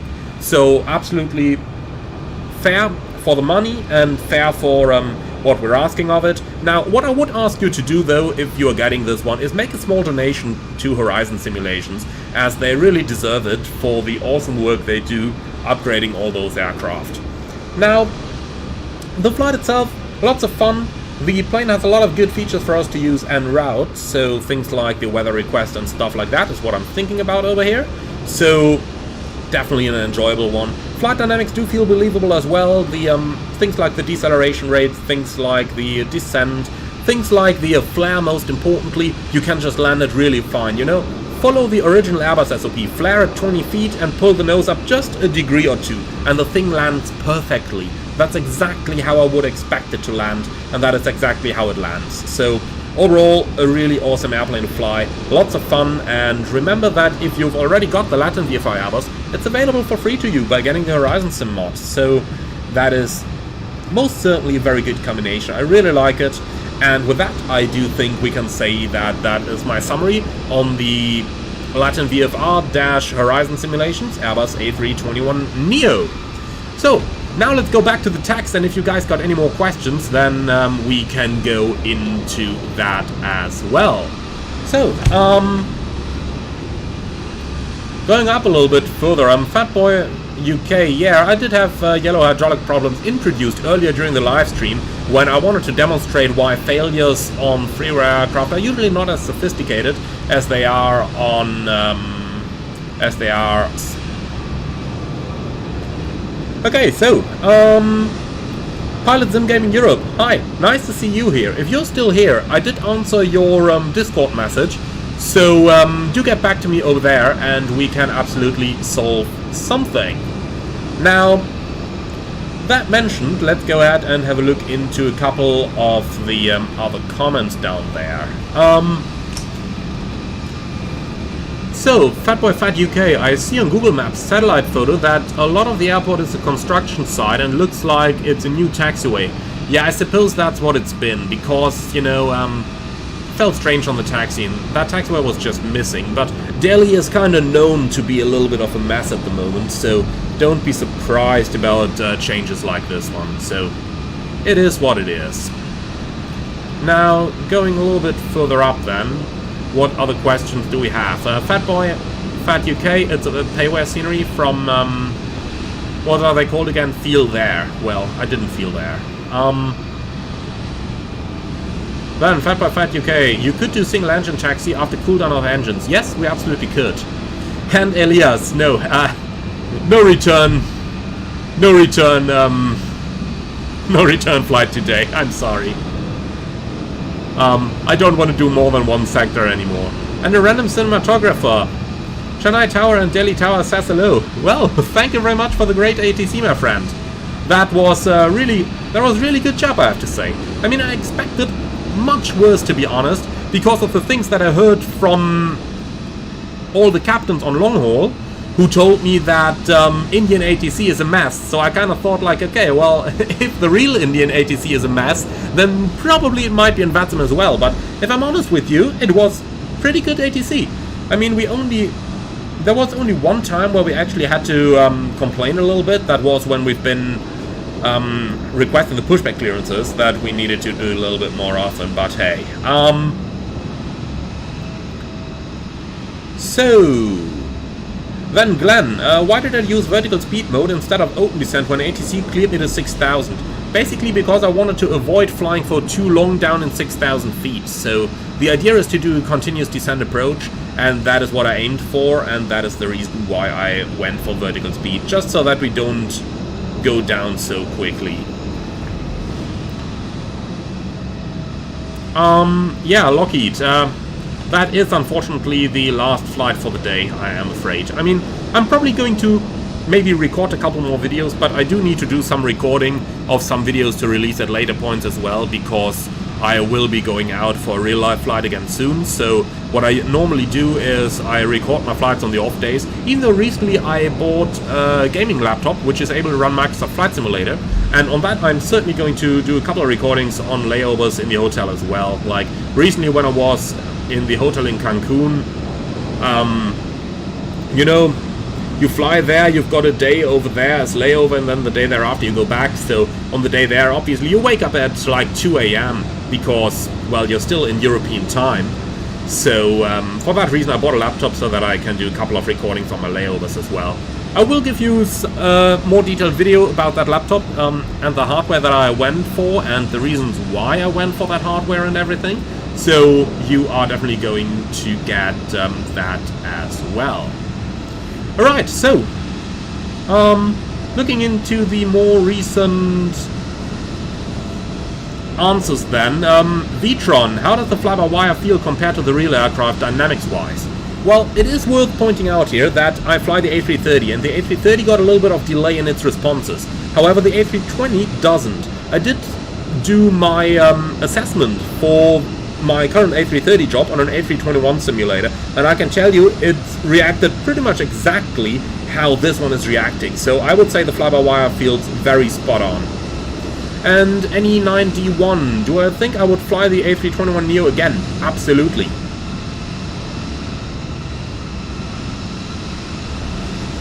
Then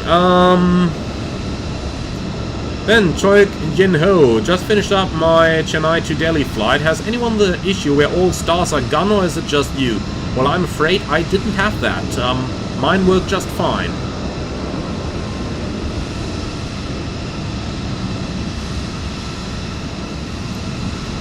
Okay, then I do believe. Oh, Fatboy Fat UK. It's amazing the parallels between you and 320 Zim pilots. Both moved recently from short haul to long haul, and both just bought a laptop for long haul layovers. Of course you went from Airbus to Boeing. Indeed it is. I mean, I feel like I should contact him and we should see if we could do something together, sharing our experiences, changing from one manufacturer to the other. I feel I need to contact him. Alright guys, that's gonna be it for today's video though. I would like to thank you very much for coming along for your flight. Hope that you enjoyed our little excursion to India as well. And with all of that said, I do really hope to see you all again on a future live stream. Finally, let's make it some silence here. Enough of other aircraft sitting around. Now, our deboarding should be completed by now, so let's just quickly go ahead and shut the airplane down. So that's pretty much everything off already. Okay, emergency lights, batteries, securing the aircraft checklist. And this can go off as well. So, oxygen, off, emergency exit lights, off, EFBs. Well, can we actually turn the fly-by-wire EFB off somehow? Yeah, we can. Okay, EFBs off, batteries off, securing the aircraft checklist complete. Now, in the real world, we would go out, and just outside the cockpit door, there is a ground service switch on the ceiling in the airplane. You would press the ground service switch, and once that is pressed, you do this. And then you're done. Alright guys, so that's it for now. Thank you very much, and I do see you all again on the next one. Hopefully not another month until we can do another stream, but let's see about what we'll be able to come up with. So thank you very much everyone. I am looking forward to another couple exciting events, and then I'd say we see you